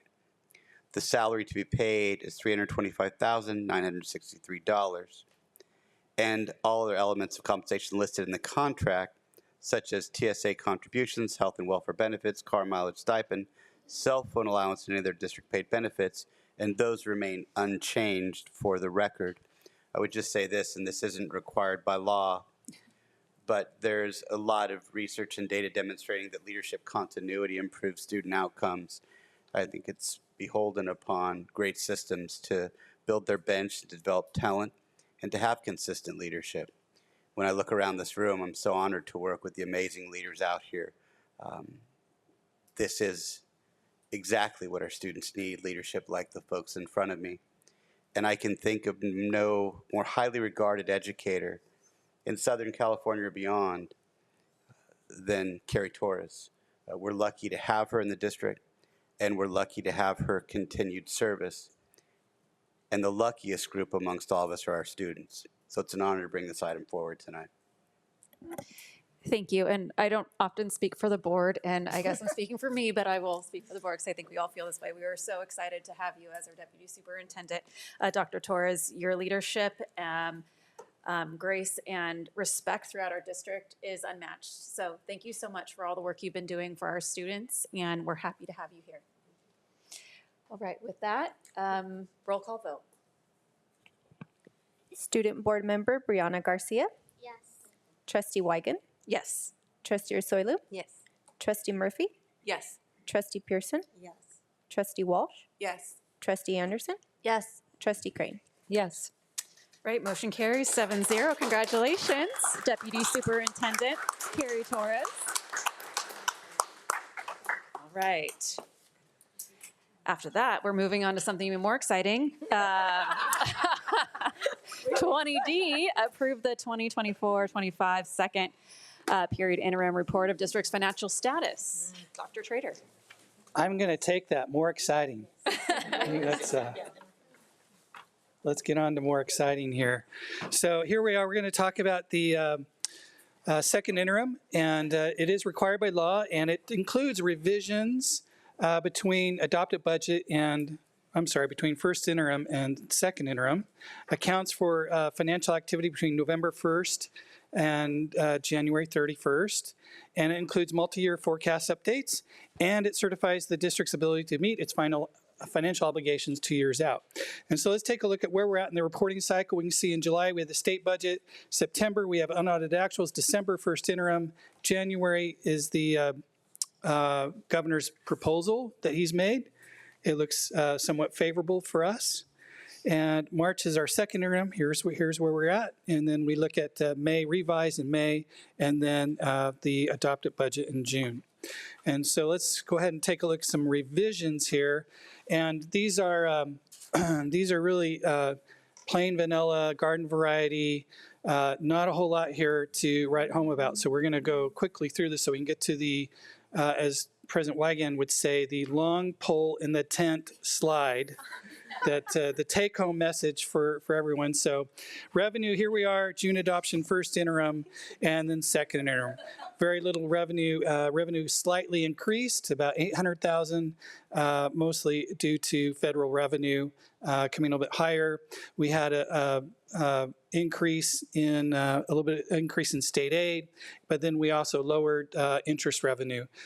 Interest is not coming in as we had expected that to. And so then let's take a look here at expenditures. Expenditures also increased. And so we are looking, there we are, June adoption, first interim, second interim, very minor increase of about $900,000, mostly all in staffing, non-staffing.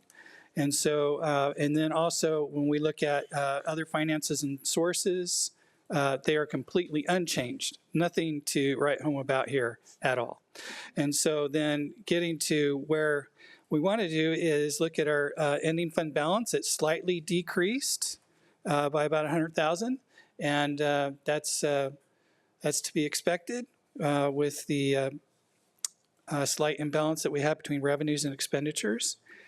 But let's look at our multi-year outlook. And when we look at this, here's our revenue line.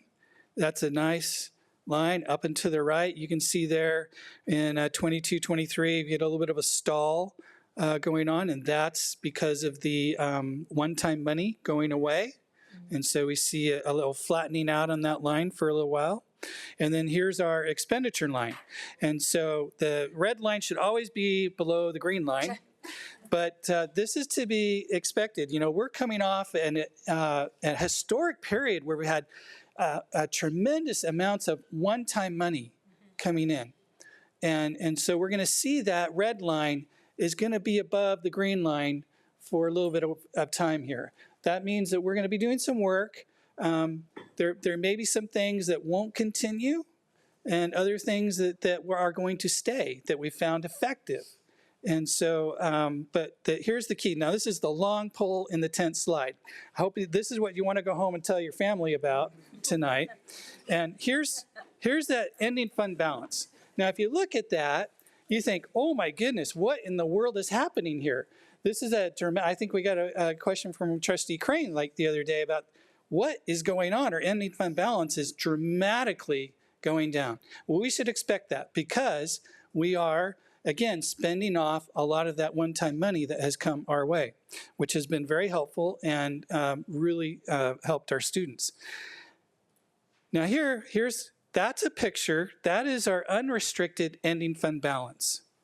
And so when you look at that, that is a picture of a soft landing.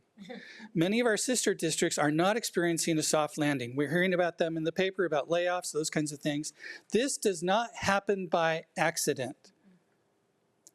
And I just want to be emphatic and tell you how much I am grateful for you, Dr. Smith, for engineering this, a soft landing. You have been supportive of a prudent approach to the use of our one-time money. And so as a result, we're experiencing a soft landing on this. Now, yes, our ending fund balance on the unrestricted side, you see that it kind of dips down a little bit, but that's by design. And you'll note that when we started in 2021, if you look at, we had about a $60 million ending fund balance, unrestricted ending fund balance. That was about 26.4% of our unrestricted expenditures. Guess where that's going to be in 25, 26, 26, 27? That percentage is going to be 26.6%. So we're very stable in that regard, even slightly better.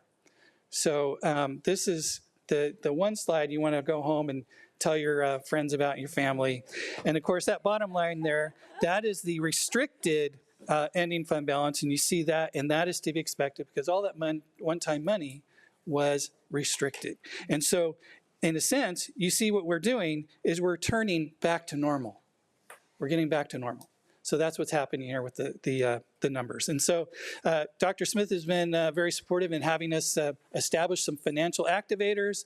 These are, I say, pro forma. They're looking ahead to make sure that if we do see something that's going awry, that we can get well ahead of that and take care of it before things happen. And this means that we have a stable environment for our students, our community, and our staff. And so with that, then, we recommend approval of the second interim with a positive certification. All right. Questions? Sure, we'll have questions, but I love your analogies. You're just spot on. Thank you. Yeah, there might be some questions. Hold on. You're not getting away that easy. But I will praise you. This is, I mean, you are praising us, but we'd like to praise you because you did such a great job in managing this over the last 4 years as we've been getting all this huge influx of money, and our eyes are wide open and what can we do and how can we spend it, and yet everyone has made a good statement to use it wisely and know that it's ending. So let's plan for that ending. And that has been huge, and that's why we are in such a great position right now. So thank you for your leadership and with everything on this front. I do have one quick question before I have another question. On the number one on these financial activators, routine restricted maintenance as a percentage of total expenditures. So we're talking about praising you for not spending money, but then this one is green if we spend money. So on the So it looks like we've got room to get up to that green and spend more money on our maintenance.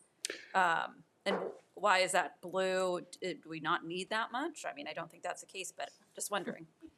So, when we're talking about routine restricted expenditures, that blue is an acceptable range, and the state requires that we spend at least 3%. We're spending 5%, and yes, it would be, we will spend some time in the budget study session talking a little bit about this. We drive a 1965, Ford Thunderbird or station wagon, and we drive it with pride. But let me tell you that our facilities don't pass a repair shop very often, and they require whole lot of maintenance. And we do have a backlog of maintenance, but we're chipping away at that. And your support to spend a little bit more, 2% more, to help us to maintain that. Because let me tell you that I'm going to go over the 10 minutes.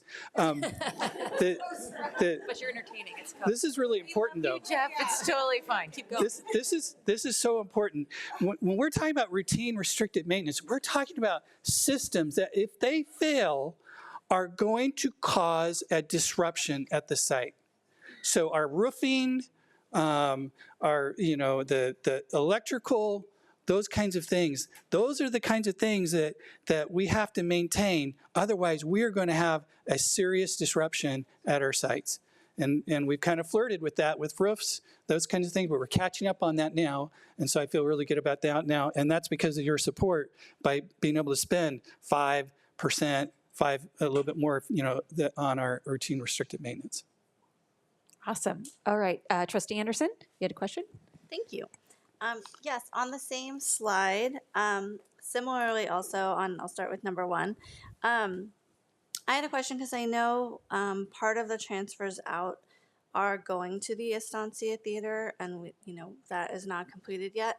When that has ended and the restricted one-time money comes to a close, and we have a better sense of how much we should be allocating every year for the routine restricted maintenance, do you anticipate that as maybe 2026, 27, or when do you think it would be ideal for us to get to that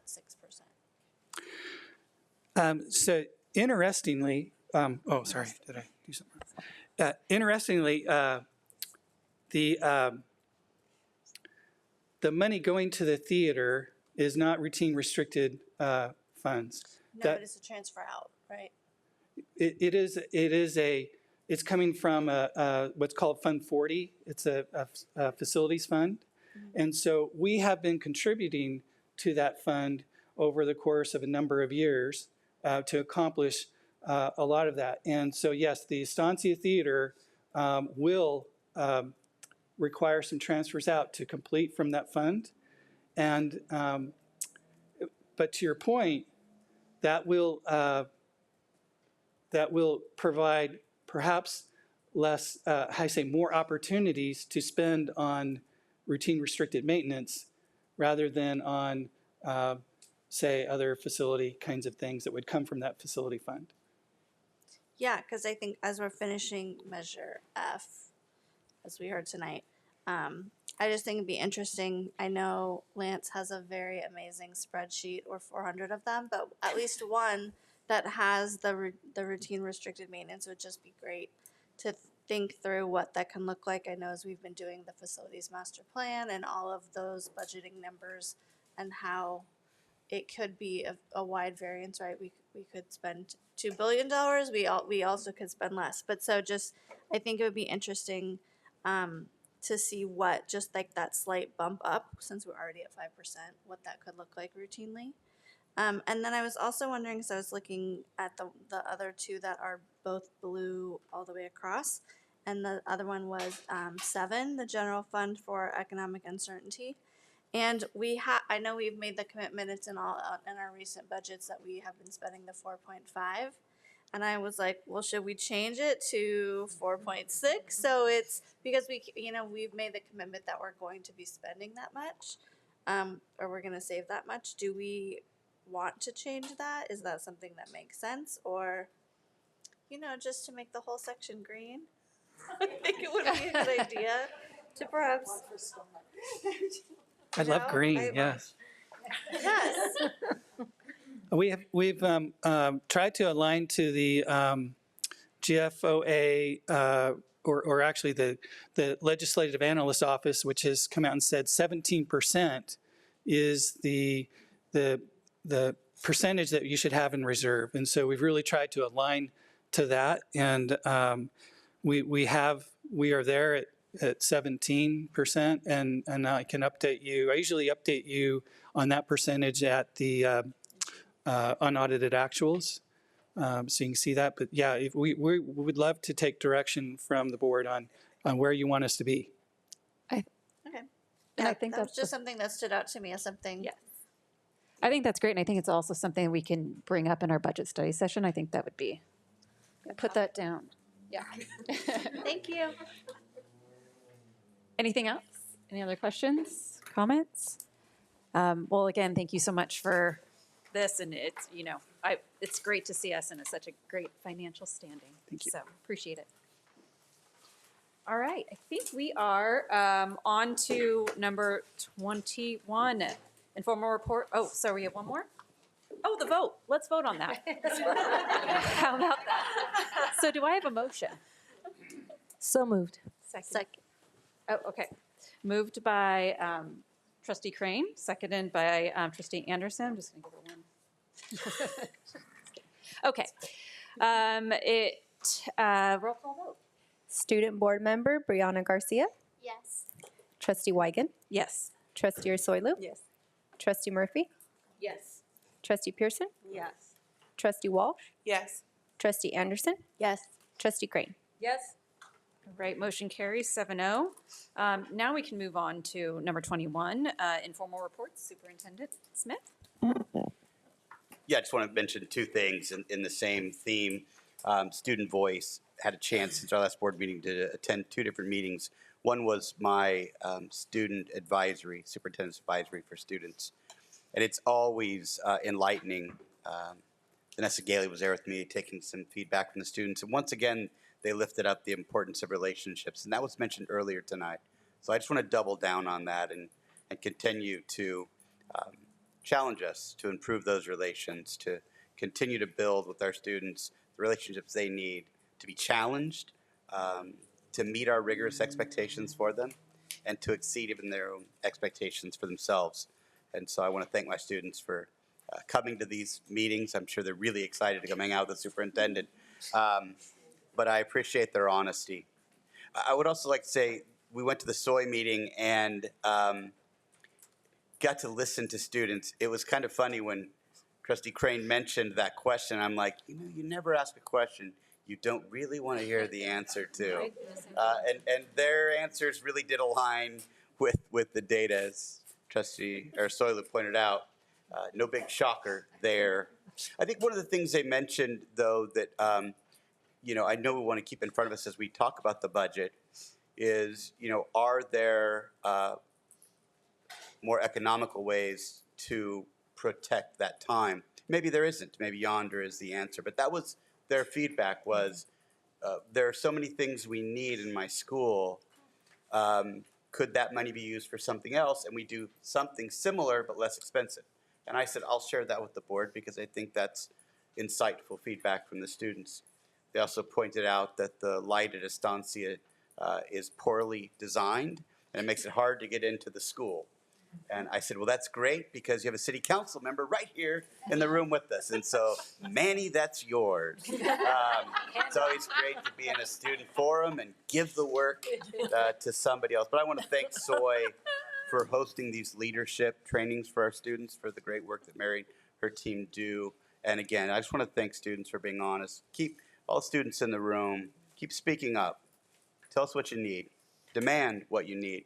Because you've got an audience here that truly cares and listens. So, thank you. Thank you. Okay, I'm going to start this time at Trustee Anderson, make our way back because I started, sorry to surprise you, started at Trustee Crane last time. And so if you guys can provide us also anything from your committee reports, because that's one thing that I think we all want to know. And then, a couple highlights from the last couple weeks. All right. Sure. Well, I was able to attend the Community Schools District Advisory that was hosted at Ray Elementary, and it was just wonderful to have an interactive experience where parents were able to be there, staff was able to be there, and hear from each other, and also just really give authentic feedback as to what their schools might need and some of the overlap that's common, but also just really proactive solutions and thinking of the schools as a neighborhood hub of resources is really a game changer in bringing resources to the schools rather than asking parents to constantly try and find new locations for things. So I was happy to be there, and I am excited about that advisory group that is newer. I was able to attend the California Water Safety Coalition this earlier today with Christy Flores. We got to speak on a panel about our swim lesson efforts, and it was just really incredible to hear. I mean, it's surprising actually to hear how drowning prevention has been just kind of ignored at the state level. So much so that people at the state level were like, I don't know if that falls under the Department of Public Health. Like some people were like, oh, I think that's our department. And so just to be in a state, we're not in Nebraska, we're in California. Coastal. And so it was staggering, but it was also, this group was so passionate and motivated, and I think there are so many connections and partnerships that already had taken place, and just to see that continue to grow. Unfortunately, there have been multiple people that are advocates for this work because their child has drowned, and so I think there's a lot that we can do proactively to stop that from happening. And so there are just a lot of people that wanted ideas about how they could kind of gain some ideas and insights from what has been done from our staff. And so I'm looking forward to that continuing to take ground across the state. I think it's really hugely important. And then this is Read Across America Week, and so I'll be reading across a few of the schools in my zone. And then on Thursday night, Wilson is having its family literacy night for the springtime, and so I'm excited to be there. So that's all. Trustee Walsh? I had the privilege of participating in the Superintendent Student Advisory meeting, and I have to say I was really blown away. Having kids at Harbor and being very involved in volunteering, there's no greater reward than being on the campus with the students and seeing how it all comes about, and it's amazing. And these students articulate themselves so well. Brianna, you do an amazing job up here. I can't say enough about how proud I am to be part of this board and to be part of this community, and it only shouts miles when you get into a conversation with the students throughout our community. They are just on it, they're smart, they're appreciative, they're kind, and I encourage any parents or anybody that ever has an opportunity to volunteer on a campus, any of the campuses, to do so, because it's extremely enriching and it's humbling. I also want to say that I participated in many, many water polo events this month at the Harbor girls level. They shined, and my heart goes out to them. They came in second at CIF Open Division, and for a group of students that don't have a home pool and had to navigate the entire community, Estancia, Costa Mesa, they came in second too, in my opinion, of winning CIF because they gave their school water time to the girls too, and were willing to share all of that. On one note, the game before the final, the CIF, they played Orange Lutheran, which went into a 4-time overtime, and our girls pulled it out. So kudos to them. And that's about it right now. All right, Well, I too probably enjoy the Superintendent Advisory Committee, Student Advisory Committee. It's probably one of my favorite events also, just being able to listening to Brianna up here give her opinions and her advice. It's powerful. It's very powerful when we listen. And being able to listen to all the kids from all the schools in one spot, I mean, I wouldn't miss that meeting. I would move anything to be at that meeting. What I loved what I noticed was from the beginning of the year, these kids came in excited, fun, wanted to share how they were including everybody on campus, all the fun events and activities. At this point in the year, they came in very serious. And they were all, testing was on their mind. Testing and academics was on their mind. So kudos to Newport-Mesa, our teachers, our schools, because that is what our goal is, was to get them serious about testing and academics. And I felt that in the room, and I left feeling very good about it. Their eyes did light up when they were telling us, the only time they smiled was when they were telling us how their parents and teachers and administrators were getting them through the testing, and that was through this. It was the same motivation when my kids were at school, was food, the donuts and the TK burger trucks. So thank you again, because I left that meeting extremely excited and feeling like we were doing our job. The other meeting that I really enjoyed was quarterly. We get together with the officials of Newport Beach, and it was great it's always great to check in, make sure everyone's doing what they did, and cooperate and work together. Right after that meeting, Councilwoman Lauren Kleinman had reached out and wanted to come visit our CDM and visit our SRO and our police program on campus. And I love that she took the initiative to do that. And we share SRO, we share finances, we split the SRO officers with the city. The district and the city split that. So it was great for her to come out, see what the SRO officers are doing on our campuses. And I love that we're going to work together with the city to continue with our keeping our schools safe. I don't have any committee meeting updates, but I know. Well, my committee meeting got canceled because it was raining in the ROP, the open house thing. Got canceled. But I did get to go to STEM night at Killiebrook, so thank you to Girls Inc. I think it was Girls Inc. or it was Boys and Girls Club. One of them, both of them. They did a great job with STEM night at Killiebrook, and just it was fabulous to see so many families come out and enjoy that night. It was a lot of great activities, some good food, and it was just wonderful to see the whole Killiebrook community come out and really enjoy that night. So that was quite uplifting. I also got to go to read Cross America this morning at Wilson. I got to read a book about how the Macy's Thanksgiving Day parade was started with puppets and marionettes. So that was a learning opportunity for me as well. I think the kids and I were both like, how is this going to end exactly?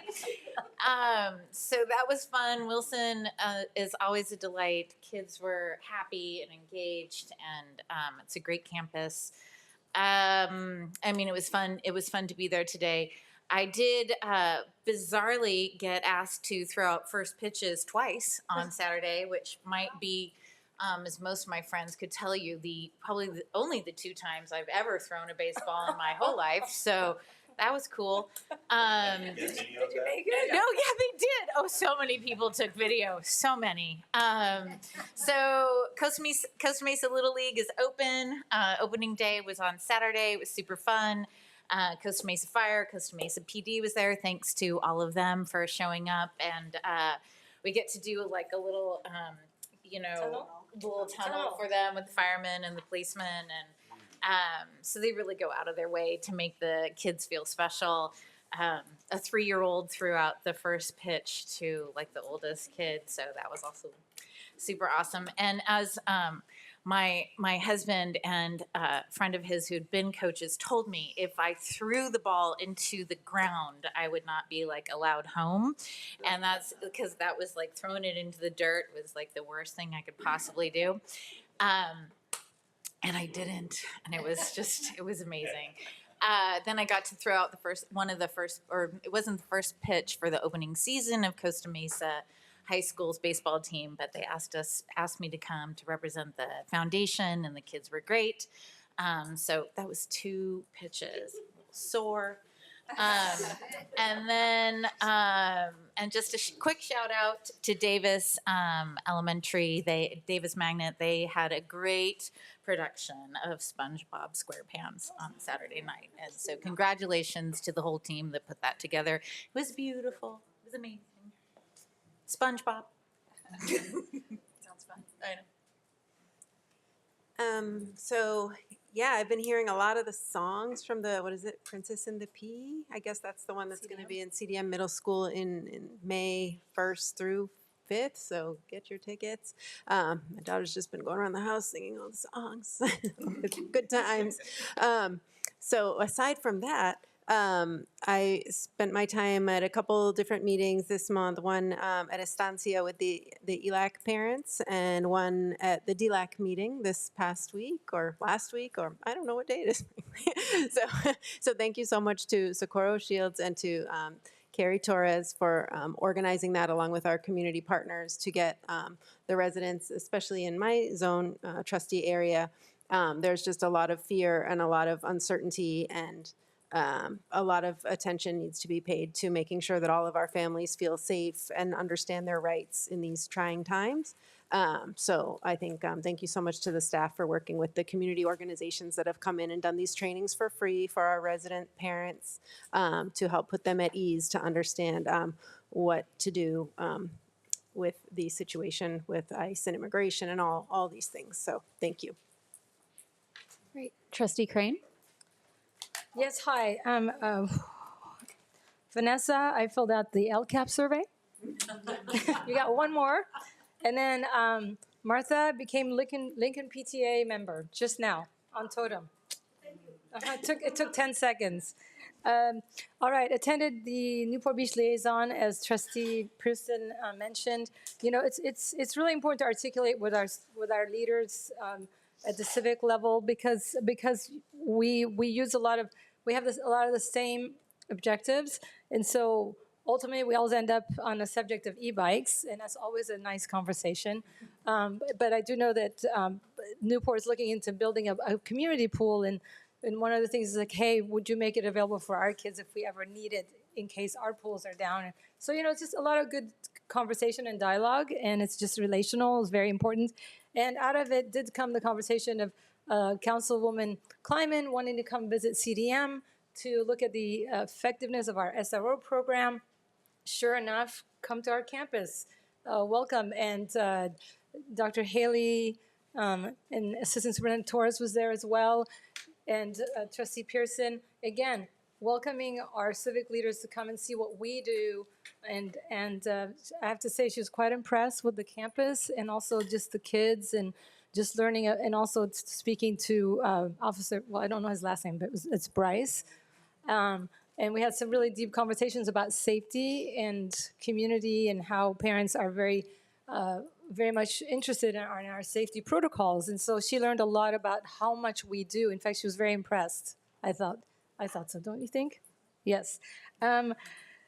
Read Across America, it was the cutest thing to witness on Monday. I went to East Bluff Elementary and I sat through a TK to third grade assembly where they were revealing a book vending machine. You thought they were rolling out Gaga balls or whatever. It was the cutest thing when they took down the little blanket and showed the book vending machine. They were all cheering for this book vending machine. And one kid said, I knew it. It's like, how cute that they're so excited about reading and books. And my thought is, if they're doing this, we are definitely doing something right in Newport-Mesa when kids are cheering literacy and books. How cool is that? In this date of digital, right? So, excellent job for our district. Trustee Pearson and I and Assistant Superintendent, Deputy Superintendent Torres went and visited our ethnic study pilot program that's being rolled out at all of our high schools, but specifically at CDM. It was a zero period class. We went in there because we wanted the feedback on ethnic studies and the piloting of it. It was just an amazing experience to hear what the kids had to say. And we got some good insight and some good feedback once, because that's what a pilot is we're trying it out. And some of the comments were they like the fact that it's multi-grade. They like the fact that that it's not as rigorous as an AP course, because it shouldn't be if we're going to add it to their schedule and such. We got some really great insight, and again, they were very much engaged in the curriculum, and were happy to be there. It was a class of like 35 kids. Then next, coming up, trustees, is CSBA Legislative Action Week. This is a great opportunity for us to get in front of our legislators at the state level. So you should be getting some sort of schedule and sign up so we can get in front of our legislators and talk about some of those assembly bills that are important to education. Specifically, of course, the unfunded liabilities that we usually have for TK. It'd be nice to let them know that we'd like to be funded for that. AB 218, which is always something to discuss, and anyway, a lot more. But let's make sure we sign up and get in front of our legislators. Thank you. And congratulations to our excellence awardees tonight. They are a reflection of our district, which is top-notch, and always appreciate the work. Thank you. Thank you.